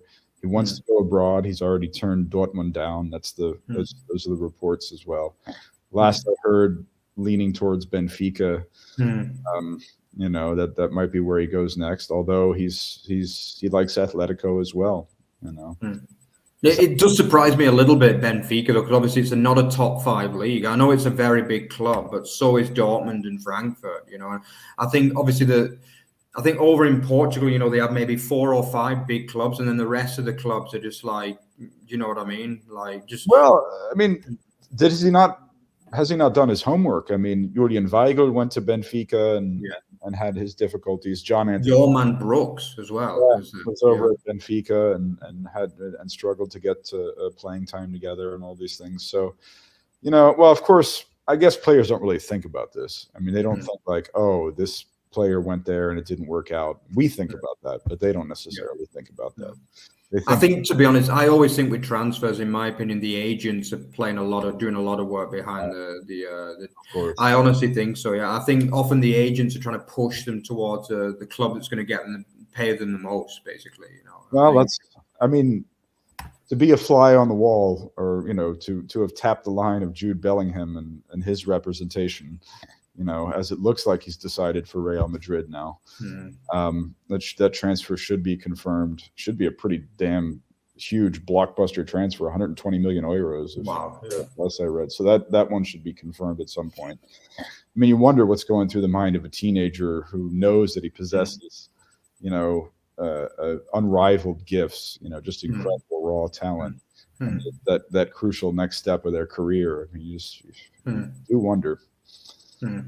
Everyone thought he'd go to the Premier League. I mean, it's come as a big shot. It was actually headline news in England as well, in the sports papers, the fact that, because everybody thought it was a shoo-in to come to England, but it looks to be yet another blow for Liverpool as well, because Liverpool were favourites to sign him, actually. A lot of people thought he was going to go there, and they just don't seem to have the funds to compare to some of the bigger clubs in Europe at the moment, Liverpool. And everyone thought that he was pretty much, because I think he's good friends with Trent Alexander-Arnold, and I think a lot of people thought that he'd kind of, I think they're best friends pretty much, and that he'd kind of like turned his eye to Liverpool. But it seems as though yet again Liverpool are going to miss out on a big player. It's not the first time in recent years as well that players have chosen against Liverpool. And for me, though, the biggest thing is mostly the money. They can't offer as much as the likes of Real Madrid or Paris Saint-Germain or Man City or Chelsea, for example. Well, I mean, Bellingham is simply a $4,000 or $400,000 a week player if you can pay him. And that's just the way it is. Yeah. 1-1. The goal has gone in. It's Kolo Muani. Of course, it's him. Is it Kolo Muani? Sorry, no. Did he get the assist? Just let me see the replay there. Actually, it is an equaliser for Frankfurt, who have been completely dominant in the second half, by the way. But I think was it Ndicka even who got the equaliser there? Well, I saw it was a miscleared. Just let me take you through this one again. The ball comes in there from, Muani gets the assist. Actually, it's Ndicka who smashes home. Actually, really good finish. And it was Muani who gets the assist. Actually, they're really nicely cushioned, good kind of unclean finish, but it was a defender's finish really. And Ndicka, who does like a goal. The highly rated centre-half is another one that could be on his way out at Frankfurt in the summer. Equalises for the away side, Peter. It all began with a Christopher Lenz corner. It was kept alive by our man Makoto Hasebe, who did his best to run across the field and keep it alive in the second ranks. It took him a while to get there, but he did get there. And then it was Lenz again who sent in the whip in there. Anton redirected it into Kolo Muani's path. Kolo Muani with a first-time shuffle over to Ndicka with a first-time finish. It's great to see Evan Ndicka score another goal. He's another player who's just a joy to watch and a very interesting, hardworking defender and things like that, who'll be departing on a free in a couple of short weeks' time. So there's another player. Of course, he's been out injured. So if I'm not mistaken, this is his first start in maybe 4 or 5 fixtures. Nice to see him score again. Maybe the last time we see him do so. He's always he can prowl and he can lurk and sometimes he can pick up a ball just like that. Excellent awareness from Kolo Muani to immediately first time send it over to superb, isn't it? Absolutely.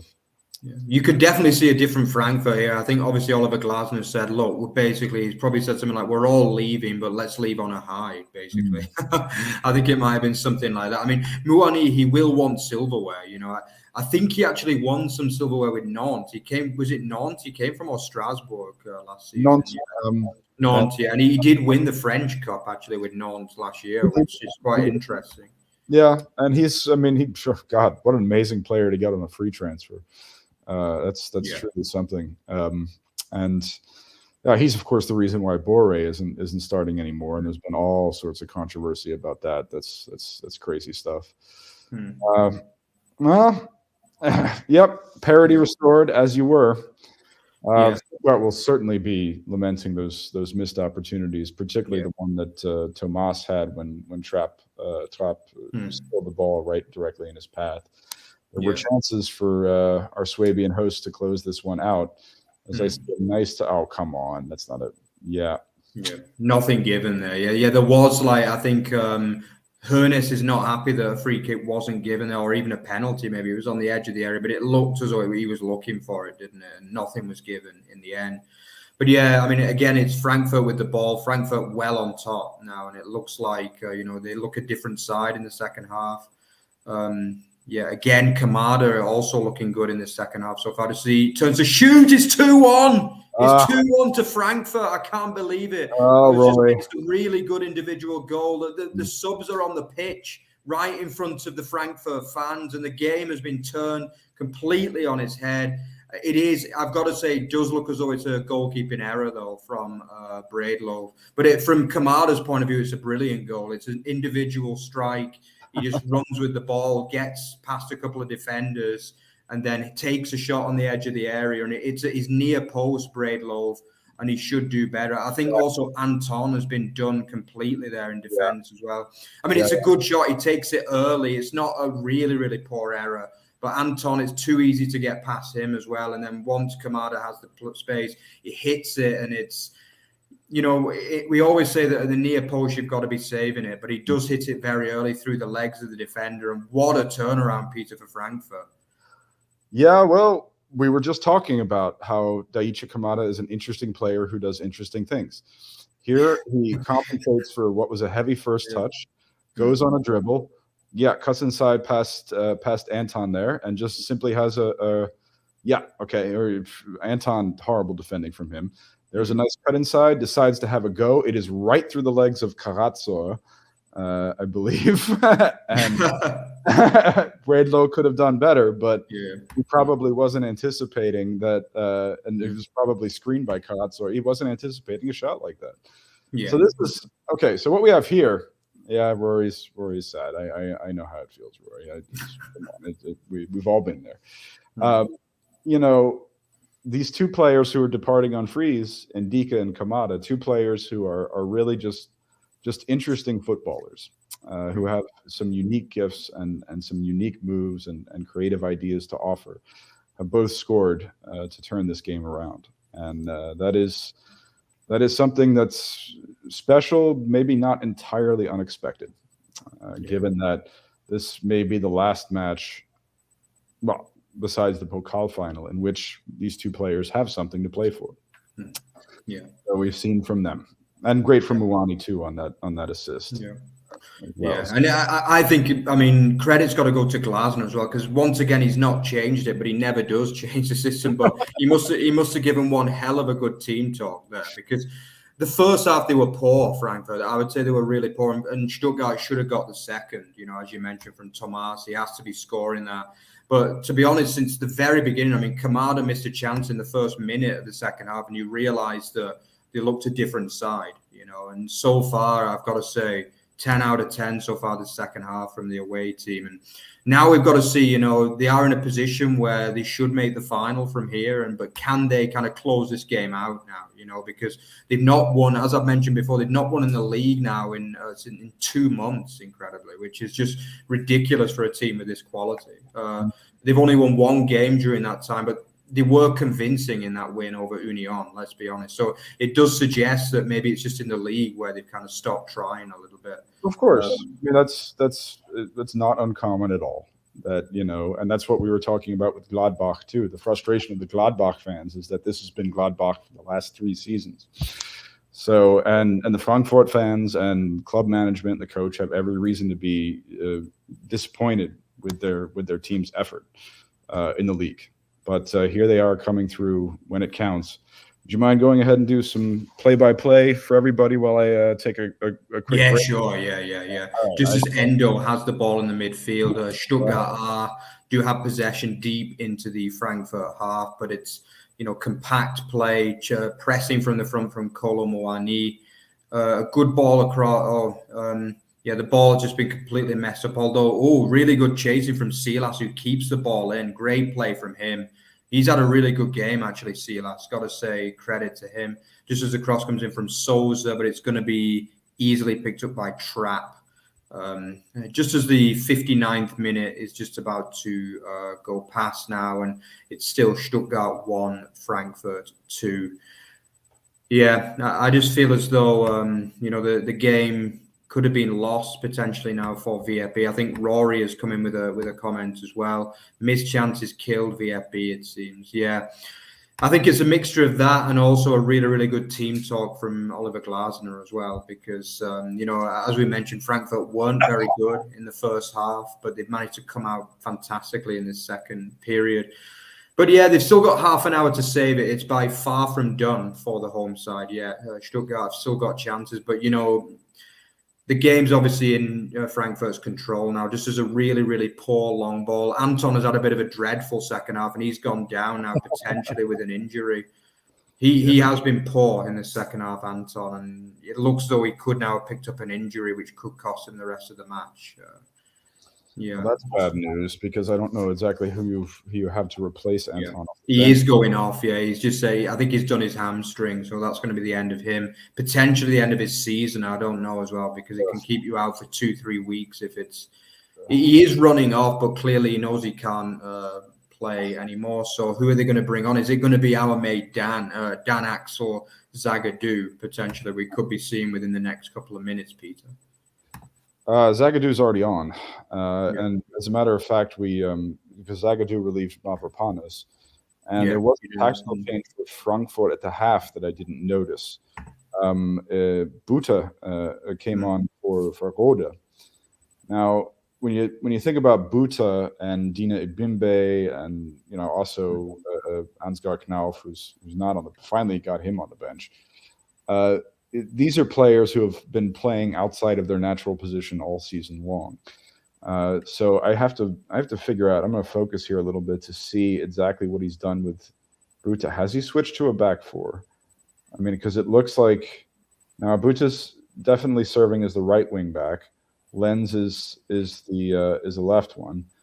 We've got Muani, Götze, Kamada. So the front three is the same. So do I have Sao as a solo six? I'm trying to figure it out at this point.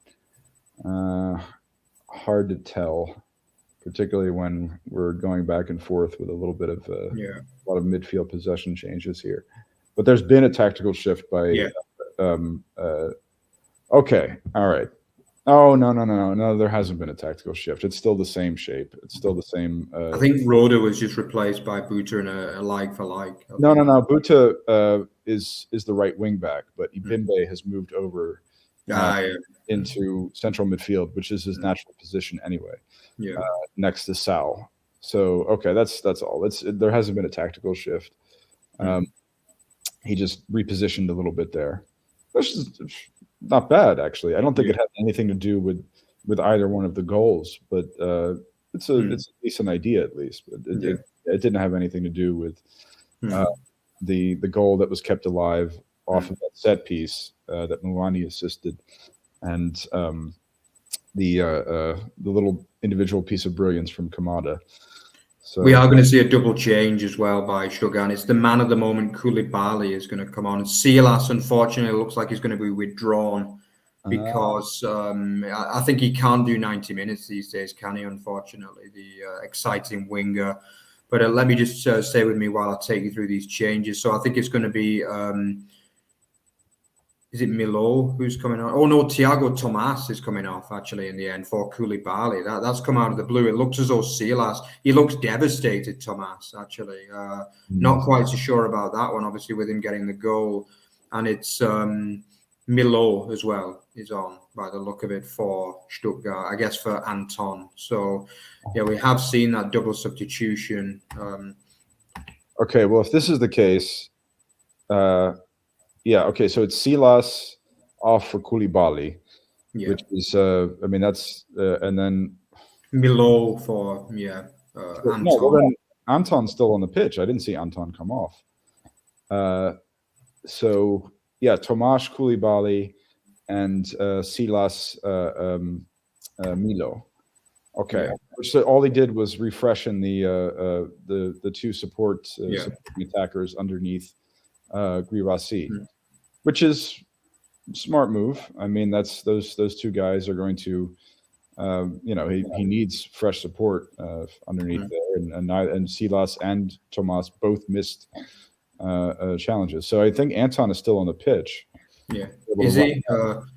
Yeah, I think Tomas. It seems as though he might have picked up an injury there, but he looked devastated. Tomas coming off, didn't he? Which is yeah, he scored his goal, but he missed that chance, and Silas missed a big chance too.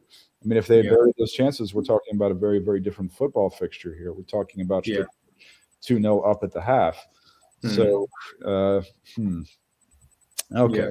Or no, wait, Anton is off. I think he got injured. Yeah, Anton got injured. I think he's not replaced the central defender. I guess he'll go to a back four now. I guess you have to. Yeah, you absolutely have to. Yeah. Okay, so and I guess Milo has come on as a kind of they pushed another man into midfield. I guess that's what they've done. I think. All right, so it was Koulibaly for Anton, and then Milo for Tomas. The telecast got it wrong.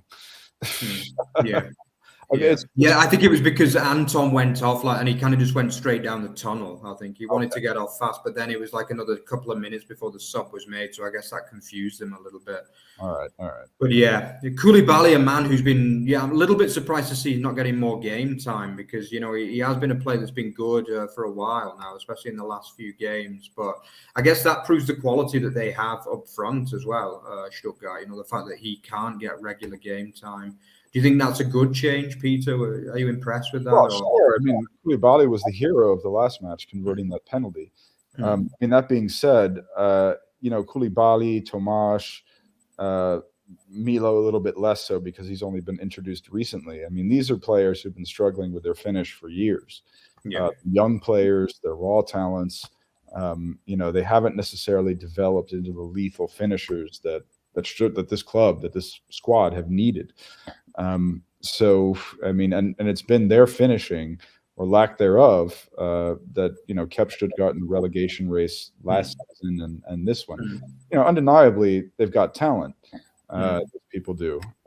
So, all right, so Silas is still on the pitch. Might have been the case that Silas was supposed to come off.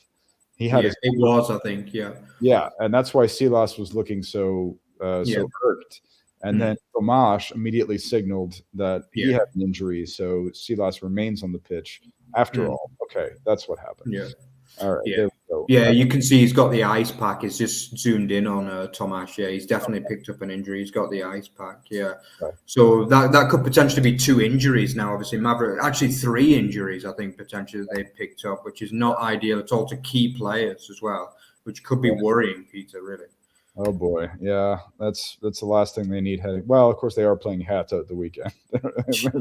Won't necessarily have to work all that terribly hard. Yeah, it's not been a good second half for Stuttgart at all so far. Obviously, came into the second half in a really good position, favourites really to make the cup final, and within just proves how fast it can change in football, doesn't it? Really, I mean, you can see 2 goals in 3 minutes, and now obviously Tomas has gone off injured. Although Anton has been poor in this game, in truth, but still, it's still a loss. He's one of their key defenders at the end of the day.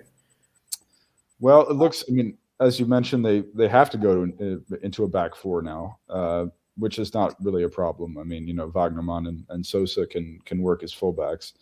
The thing now is that now that they're not running wing backs anymore, Endo has to work higher up the pitch. You can see that he's working higher up the pitch. And and I think Milo is maybe working behind a 3-pronged attacking set. If you take the resting images of literally, that's not a problem necessarily. I mean, Endo can rove around anywhere and do everything. And there's actually been a couple of decent spells of ball possession for Stuttgart here in the last couple of minutes. Yeah, it looks to be the case that they're not having they don't have the best ideas forward necessarily, and there's a lot of rotation along that forward line. But we've seen a couple of decent ball possession spells from Stuttgart here. See if they can make a coherent attack build out of it, because Frankfurt are laying off the ball now. They're laying off the press. It might be content to conserve some energy, hold on to this lead, see what happens. As Silas kind of delivered a pretty bad elbow to Mario Götze there. Yeah, it looked a bad one, that, didn't it? Yeah. Did he get booked for that? No, nothing. No, it's a fun. The refs had a funny game. I mean, obviously, there's been no booking since that opening. What was it? 12 minutes of. Big chance for 3-1. Huge chance, and incredibly, it's Kolo Muani who's missed it. We don't see them very often. It's just the free kick from that elbow comes in. It looks though it might have been offside, actually, so it might have been disallowed. But the header's really well won, I think, by Buta, actually. Or was it Tuta? And then Muani just kind of scuffs it. It wasn't an easy chance on the volley, but it's one that for most of the season he's been putting away. But yeah, I think it might have been chalked off anyway for an offside because it looked as though he was a little bit beyond his man, Tuta, who actually won the header in the end there. But yeah, that was probably the biggest chance that Frankfurt have had since the 2-1, Peter. Yeah. And I think he was offside on the set piece. And actually, yeah, which he looked to be onside after the assist there. Yeah, Moani can be a little bit wild at times, particularly when he goes for the first-time finish, which is perfectly acceptable. I mean, if I possessed the talent that he had, I would be going for first-time finishes all but that happens, a lot. You'll see him miss just come in short of the spectacular there. Always fun when Buta and Tuta are on the pitch at the same time. Yeah, it's very confusing. Yeah, when they're trying to cycle out, and you're like Tuta, Buta, Tuta. Yeah. Particularly if you're trying to write a detailed piece about them. It can be somewhat irritating in that regard with Sane Mane at Bayern as well. That's true, actually. Yeah. Not that I was grateful that one of them slapped the other in the face. Yeah. Need to see that. Hopefully it won't happen with Buta and Tuta as well. But who knows? Yeah. The way things have gone in the league, at least for Frankfurt, then who knows? Yeah. But yeah, looking at the Stuttgart bench, not the Stuttgart bench, the Frankfurt bench, there's obviously a lot of quality still to bring on. I mean, the likes of Boré could potentially get a run out in the second half. Lucas Alario, I mean, I credited the signing of Alario. I thought he was a really good addition for them because I did like him at Leverkusen, but he's not really had that much game time for Frankfurt at all, has he? Which is a little bit surprising to me because I think he's a natural finisher, a player that can score goals and doesn't need too many chances to put it in the back of the net. And his signing had sort of a superstitious ring to it. I mean, Alario had done really well for Leverkusen as like their Europa League striker. So I think Frankfurt had the idea that he would be like their go-to Champions League guy. And they have Kamada is often referred to as Mr. Europe because of how well he always did in the Europa League. Boré is another guy who's always shined in European competition. I would not turn to Boré at this point because Boré has been in a really, really poor run of form as of late, both as a lead striker and as a support striker, which is, to his credit, not his natural position. Boré is not the hungry player that we've seen off the bench at the turn of this calendar year, whom I would like to see, and whom Glasner has been turning to late in 3 consecutive matches, is the American, Paxton Aronson, signed from Philadelphia Union. New Jersey native, has featured off the bench in the final 20 to 30 minutes in the last 3 fixtures. Glasner may be holding off on some substitutions because he wants to see if Stuttgart come up with something here. If extra time is needed, obviously. He'll have to hold off, but that's the guy, that's the kid, and I think he's really exciting. I've had the privilege of scouting him for the Americans column and just looking at the kid's raw tools as he's been integrated into the Frankfurt lineup. I think we got a really great talent on our hands in Paxton Aronson. I look forward to seeing him come in off the bench this game if possible. Just as a big chance as well there for Endo, actually, from a corner again.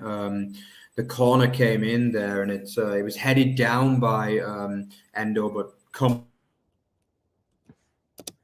comfortably into the gloves of Kevin Trapp, who's had a much better second half. But, you know, the Cannstatter curve really kind of getting behind the home side as well. You could see the waving the flags.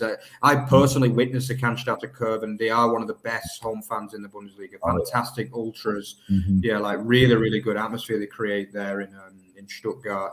Just as they won a free kick again as well, Silas really kind of taking, who was it? It was Lenz out of the game completely, and he's won a free kick in a good position, which Borna Souza, I guess, will deliver in a minute. So I'll just take you through that. So Stuttgart getting probably their best period of play of the second half, really, as we approach 74 and a half minutes on the clock.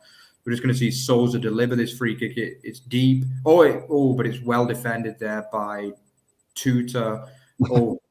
And now they've got away. They've got a runaway here. They've got it away. It's Kamada running in on goal here. He's going to play it across to Kolo Muani, who's one-on-one. He's been brought down by the keeper.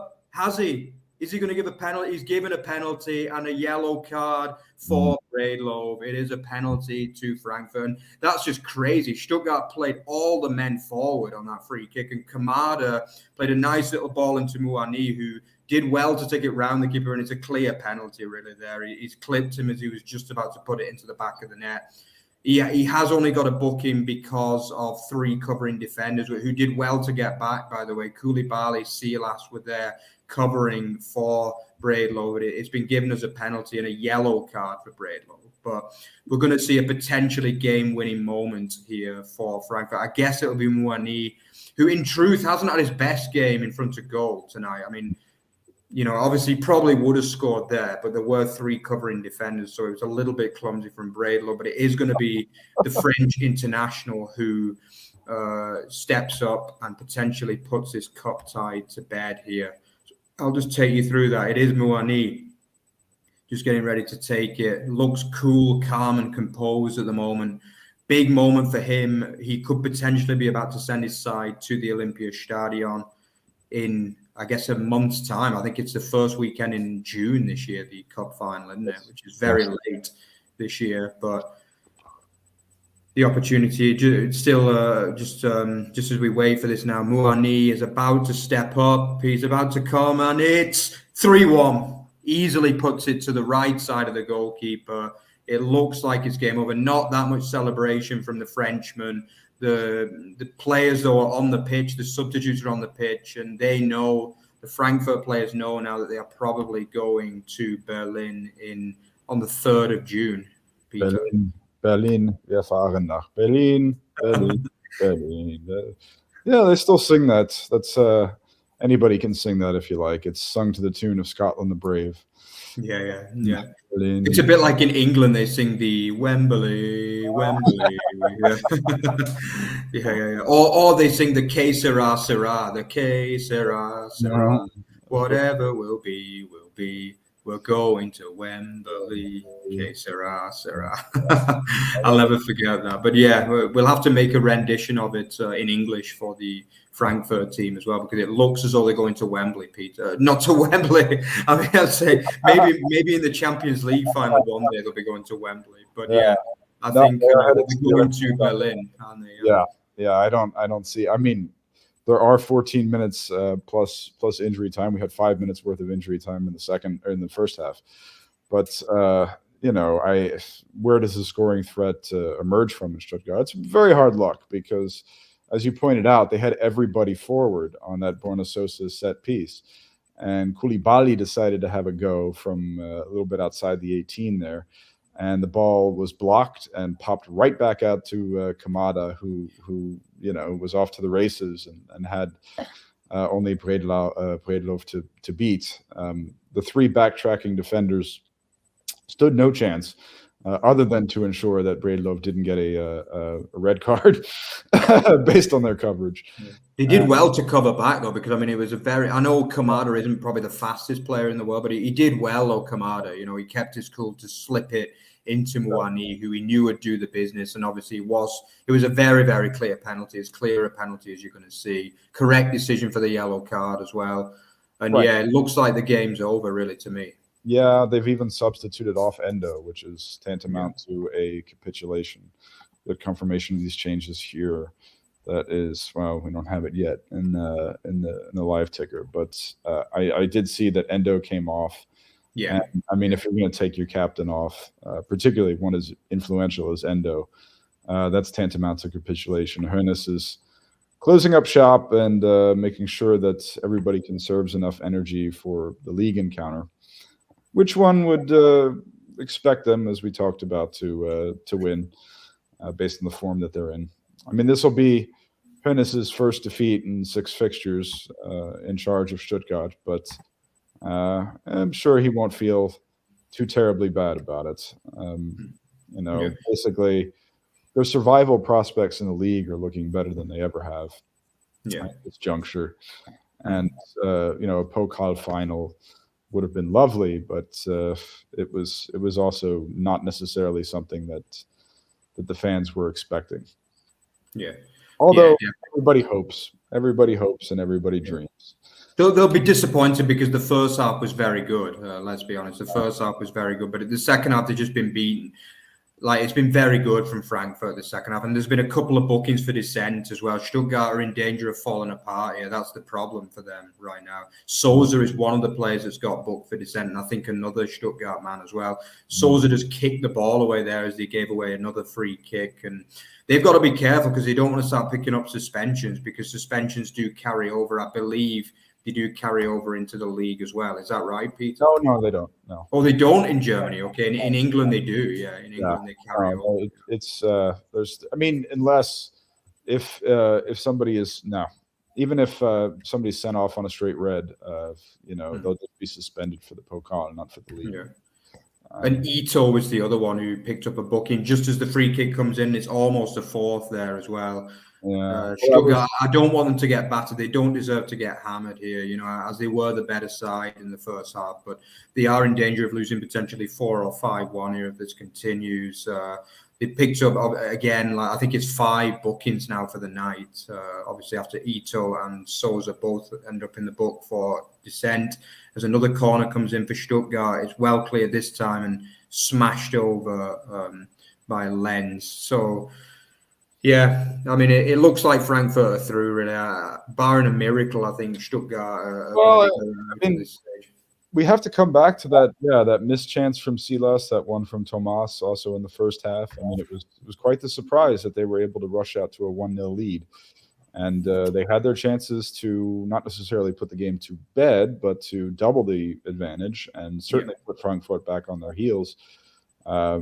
Didn't close the game out. Stuttgart are not a powerhouse side that that one expects that from. Yeah. So, I mean, it's really mostly about avoiding relegation this year. I think their prospects of doing so are quite good. And then they have Höness signed to the long term. We'll see how he works out. Yeah. But as we were talking about a little bit shortly before the half, the sort of legacy. 3-2. Sorry, 3-2. What? Sorry to disrupt you there, but just some good intricate play. And it's Milo who's had a shot. I think it might have been a deflection because Trapp was completely out of it there. Sorry to disrupt you there, Peter, but it is 3-2. Stuttgart have scored on 82 minutes, so there's still enough time. It was some nice intricate play in the midfield, and it's good play from Milo, actually, although is he offside? They are checking for potentially Silas is in the way of play, but it looked like a big deflection. Milo's strike does take a deflection like I initially thought. It was his goal, really. It was his making. They are going to check Silas's involvement in that because he could potentially have been, he was in an offside position and potentially blocking the field of play. I think it would be harsh to disallow this, but we do see these kind of goals get disallowed sometimes in football. Well, Milo was the one who scored against Nuremberg. He was actually, to be fair. And Boré, by the way, regardless of whether this goal is given, Boré is on the pitch and Mwani has gone off, which is a little bit surprising. It's not been given 100% yet, this goal, by the way.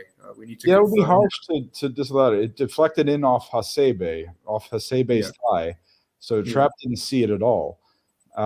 Now, Silas is in a clear offside position. Yeah, it has been given, by the way. Yeah, it's been given. Yeah, it's right. The rules are just so confusing on that nowadays. No, that's a fair call because, I mean, it's true that Silas was offside, but that had nothing to do with he wasn't interfering in Trapp's line of sight. And Yeah. I mean, the deflection came off Hasebe. There was nothing that Trapp could do. Yeah, good play from Milo there, though. He played the 1-2 with Silas, and obviously ends up getting the reward by the deflection. So they're back in it now. It's been a really, really good semi-finalist, and now Mouani is off, and obviously Boré has come on. So if Stuttgart can get level, then what can happen here? Maybe we'll still have the penalty shootout after all, Peter. Well, perhaps we were a little harsh to write them off, considering that you can get 2 goals. It is possible to send a match to extra time. One just didn't see where it could come from. Yeah, and it was a brave effort by Milo. It was, but he got lucky. It deflected right in off of Hasebe's thigh. I mean, the stars all aligned in that regard. So, I mean, we just didn't see where the power was going to come from up front. It came from the second axis, and it came with a little bit of luck there. I mean, Trapp stood no chance on that deflection. That was a wicked deflection off of it was thigh. I mean, he could not see things at all. Yeah.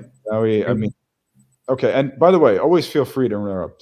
Consider yourself the. By the way, is this? Oh, what are we seeing here? Oh, we've seen the end. Oh, incredible! Borna Souza, what are you doing, young man? He's got himself sent off. He's not had a very good game tonight, in truth, and he seems to be at times getting too big for his boots. I've got to be honest with you. And I think it could be. Is this another booking? No, it's not. I was going to say it could be another booking for Dissent, but his first booking was Dissent, but this one is a poor foul on Buta. And it is a second yellow card, but it was clumsy to get the initial booking for a Dissent at the end of the day. He does seem to be a player that, I would say he's kind of getting a bit too big for his boots at times, and he's now potentially put yet another dent into Stuttgart's evening with a red card here, Peter. Yeah. Well, he kicked the ball away in frustration. That's what earned him the first yellow card. You cannot do that. That's an easily bookable offense. And here he just stamps directly on Buta's shin, nowhere near the ball. Came in way late there. Yeah, you can't do that either. I remember when 2 years ago, when we were trying so hard to get him onto the German national team. Because we didn't have a left back at the time. I guess we still don't really. That's true. Rob struggling so much, and Gossen's not informed. So we were trying to get him onto the German national team a couple of springs ago in time for Euro 2021. But completely deserved double yellows on there. From being behind you here, it looks like Stuttgart are still possessing the ball off of. They are. They don't look out of it. It's just Frankfurt will be frustrated with the way this game's ending, because Stuttgart are doing the best to kind of give them the game, but Frankfurt don't want to quite end this. But they're a side with confidence now. Stuttgart. You can see that they're a team that they've come back into it, but. Souza, Höness will be furious because I think they would have had a pretty decent chance of getting level there because, they were getting a lot of possession at that time. And as you say, the booking for Dissent is very frustrating. You can't be getting bookings for Dissent. It's just it's ridiculous. Why do players do that? Why do you launch the ball away in frustration? I mean, that's a clear delay of game booking, and it's just not fair play. It's not something that I've ever done on a football pitch, irrespective of how frustrated I've gotten. I mean, I wouldn't do that because to rush off, to run off precious seconds is just simply not sporting. It's poor. It's really poor for him. And as you can see, it's 2 bookings in the space of just 6 minutes as well. So I mean, he's going to get a telling off from Höness tonight. But as you say, it's still Stuttgart attacking at the moment. And Furyk as well, since he came on, has been good as well. He's played a good ball out. And it's, Wagnerman there. It opened up for Wagnerman. It was a really good play from Furyk, who finds space there for Wagnerman. And he just takes a wild shot in the end, which is quite poor, in truth. But Stuttgart aren't out of this even with 10 men. I mean, if he just had hit that a bit better, it could have caused problems for Trapp. But, Stuttgart's still in this game, Peter. I'll have a look. I'm behind the play. Let me see what we got here. We got Führich, who's fighting hard on a inward cutting dribble, squares it over to Wagnerman, who takes a couple of touches and sends it well into the Cannstatter Kurve. What a horrible finish that was. Yeah. Frustrating. Yeah, you don't want that at that time. No. Yeah, that was wow. No, it's interesting to see them still fighting. I mean, but you have to do better than that, Wagnerman. I mean, that's under pressure. This is the moments that football games are won and lost. Like there was space there as well. Yeah. You did have space to take a couple of touches, and for me, you've got to be doing better than that. I mean, Wagnerman's had a good game, by the way, for Stuttgart. He deserves credit, especially on the first goal, but that wasn't good enough at the end of the day. You know, that's the moments where you've got to be hitting the target. And once again, though, it's Stuttgart coming forward, and Frankfurt look a bit ragged at the back at the moment. Oh, Girassi has a shot. It's blocked. Ooh, jeez, yeah. All of the Frankfurt players are back at the moment, and you know it's still not on 90 minutes. I would imagine there'll be at least 4 or 5 minutes added on. You know, let's not forget that Stuttgart scored 3-4 if you count the borderline offside from Girassi against Dortmund. That's true, and that was a 3-3 last-minute equaliser too, with 10 men. So could we be seeing deja vu? There are 5 minutes added on, just as we tick over to the 90th minute. There are 5 minutes to get that equaliser. Yeah, I mean they're full of confidence. They know they can score shorthanded goals. That's not a question for them. They did so just a couple of weeks ago. So appreciate this fight. You really do with 10 men. Shouldn't be possible with Frankfurt having as many as 7 players back. It's a great effort. You know, that this shows the spirit. Like this wouldn't have been happening 2 weeks ago under Labadia or under obviously previously Matarazzo, even, to be honest. Don't forget Michael Wimmer. Of course, for the short period, but this wasn't happening under any of those guys. There's Furyk again, puts a good ball in. Oh, geez, it's just over Girassi. Oh, you do feel as though just with a bit of composure, Stuttgart can get level here, because you know the Furyk and Milo have been very, very good off the bench, and I've got to say Furyk's another one that you know he kind of blows hot and cold. Like when I saw Stuttgart live against Köln, he was brilliant that day, absolutely brilliant, but he just doesn't do it on a regular enough basis. That's the problem with him. Just as again Milo wins the ball back, he's almost man of the match, and he's only played half an hour. As they win a free kick now. It's going to be a booking for Frankfurt as well. It's going to be, I think, Buta, who's ended up getting booked now. Wow, this is a crazy match. It really is. Good play again from Silas, who sometimes his build-up play is amazing, but he just doesn't have the finish anymore, does he? But this is a free kick now in a shootable position. It's actually a really good position. I'm not sure who's going to hit it. I think it's going to be Girassi by the look of it, standing over it. Probably Girassi we're going to see hit this now, and it is definitely within goal-scoring position. He's just got to get it on target. That's got to be the goal here. Just get it on target and with a bit of power behind it and see what Trapp can do under pressure. Let's have a look at this. So I'll take you through this now. Girassi standing over the free kick with 92 minutes on the clock. The game at 3-2 to Frankfurt with Stuttgart with 10 men. He hits it. He's got it on target, but it's saved. Ooh. Decent effort. He did get it on target, and he did force a save, and it's now a throw in deep into the Frankfurt half for Stuttgart. Jeez, what a game this has been. This has been a great cup semi-final. Now it's now a Frankfurt for a throw in. Peter, did you see that one? A decent effort from the distance. I'm looking at it here. It's a joy to be behind in some cases like this. So it looks like we got he got it over the wall there. Trapp was in a good position. There wasn't any chance that he could hold on that effort, because it did have some bite on it. It had some real sting on it. That was they believe. Stuttgart believe, because they've been able to do this and draw level against Dortmund. Milo believes because of what he was able to do in the quarterfinals against Nuremberg.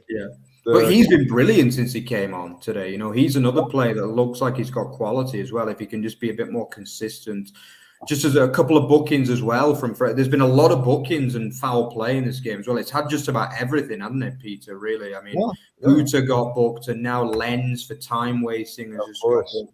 So I think that's six yellows and a red for Stuttgart and 4 yellows for Frankfurt in this game. So we can't say it's not been a hard-fought semi-final, Peter. I will say that I liked Daniel Schlager's decisions. I didn't disagree with any of them. But that's because, as a German, I'm in the mood to support my referees these days. I think he's gone on to have a good game. He's obviously he's a hard ref, who's not afraid to get his book out. But yeah, I will take you through to the end of the game. So we're into the last minute now, effectively. I don't think there'll be any extra time added. So you've probably got one more attack from Stuttgart as the ball goes long. It's won by Guirassy, but again, well defended by Hasebe. Guirassy again. Oh, they've lost the ball though now, and I think Frankfurt could. Oh, it's going to be a free. No, he said he's won the ball. It looked like a foul there. The ref judged it as a fair tackle from the Stuttgart man, and it's now Furyk deep into Frankfurt territory, out to Silas, who will try to get a ball in. Is that going to be a corner? Yes, it is. What a game. It's going to be a corner with the last play of the match. Again, Silas has been so good, but he just doesn't get the goals anymore. That's the frustrating thing with him. He had that big chance to make it 2-0. Some amazing scenes with the Cannstatter curve behind this corner as it comes in. It's going to be Milo who's going to put it in. The goalkeeper has come up as well. Braidlove is up. It's going to be the last play of the match. The absolute last play of the match. See what happens here now. Could we have a famous equaliser, or is it going to be a Frankfurt victory? Milo with the corner. It comes in. It looks a good one. Oh, is it one initially? Oh, it's going to come out. Geez. What? They're claiming handball there. There's a melee, and it's still out, though. It's going to be Furyk who hits it. Oh, geez.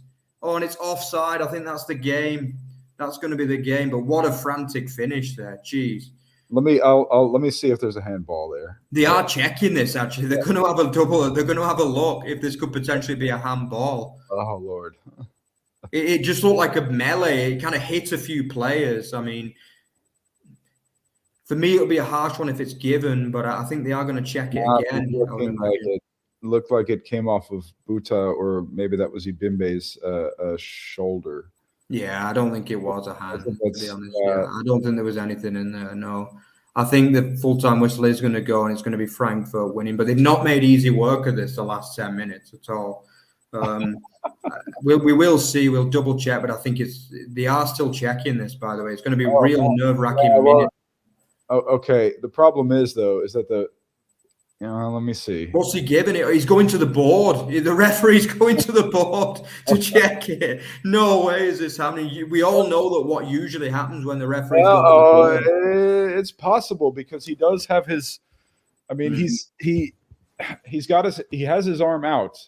Ndika does. That was Ndika, I believe. It was telling the ref, no. Oh, it could have been, actually. Yeah, it's showing the replay now. The referee's looking at it. Glasner looks like he could cry, literally. It does look as though this might be given. It looks though it comes a little bit lower. It does hit his hand. Although it's very hard to tell because I think it's Guirassy who's in there and he's kind of interfering with play as well. Does it hit his hand? Does it hit Guirassy's hand even? I really don't know. This is a huge call. Oh my God. What a match this has been. The referee still hasn't made a call yet, and he's telling all the players to get away. This is incredible scenes here at the Mercedes-Benz Arena. To me, it looks as though it might even afflict Guirassy's hand first from one of the angles.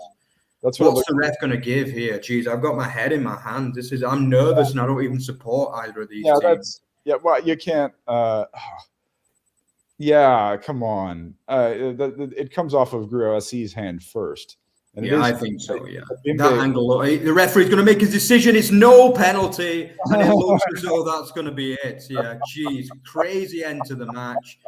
Yeah, and it is not. I think it was the correct decision. It looked like it hit. I think that angle showed that it touched Guirassy's hand. I think it would have been very harsh on Frankfurt.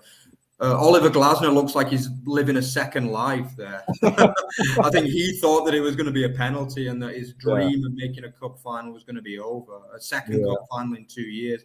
Surely the full-time whistle is going to go now. We're into the 9th minute of extra time. The referee hasn't blown just yet, incredibly.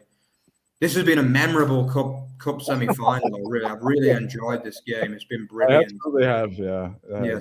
Superb game of football. It's absolutely really an instant classic with just about everything that you could possibly want.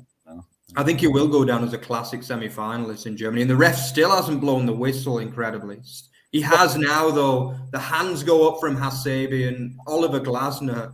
I think he's going to be the most relieved man in Germany at the moment because, to be honest, it didn't make easy work of that. And with that penalty scare at the end, wow, that just made a brilliant end to the game, didn't it? From what was a classic encounter.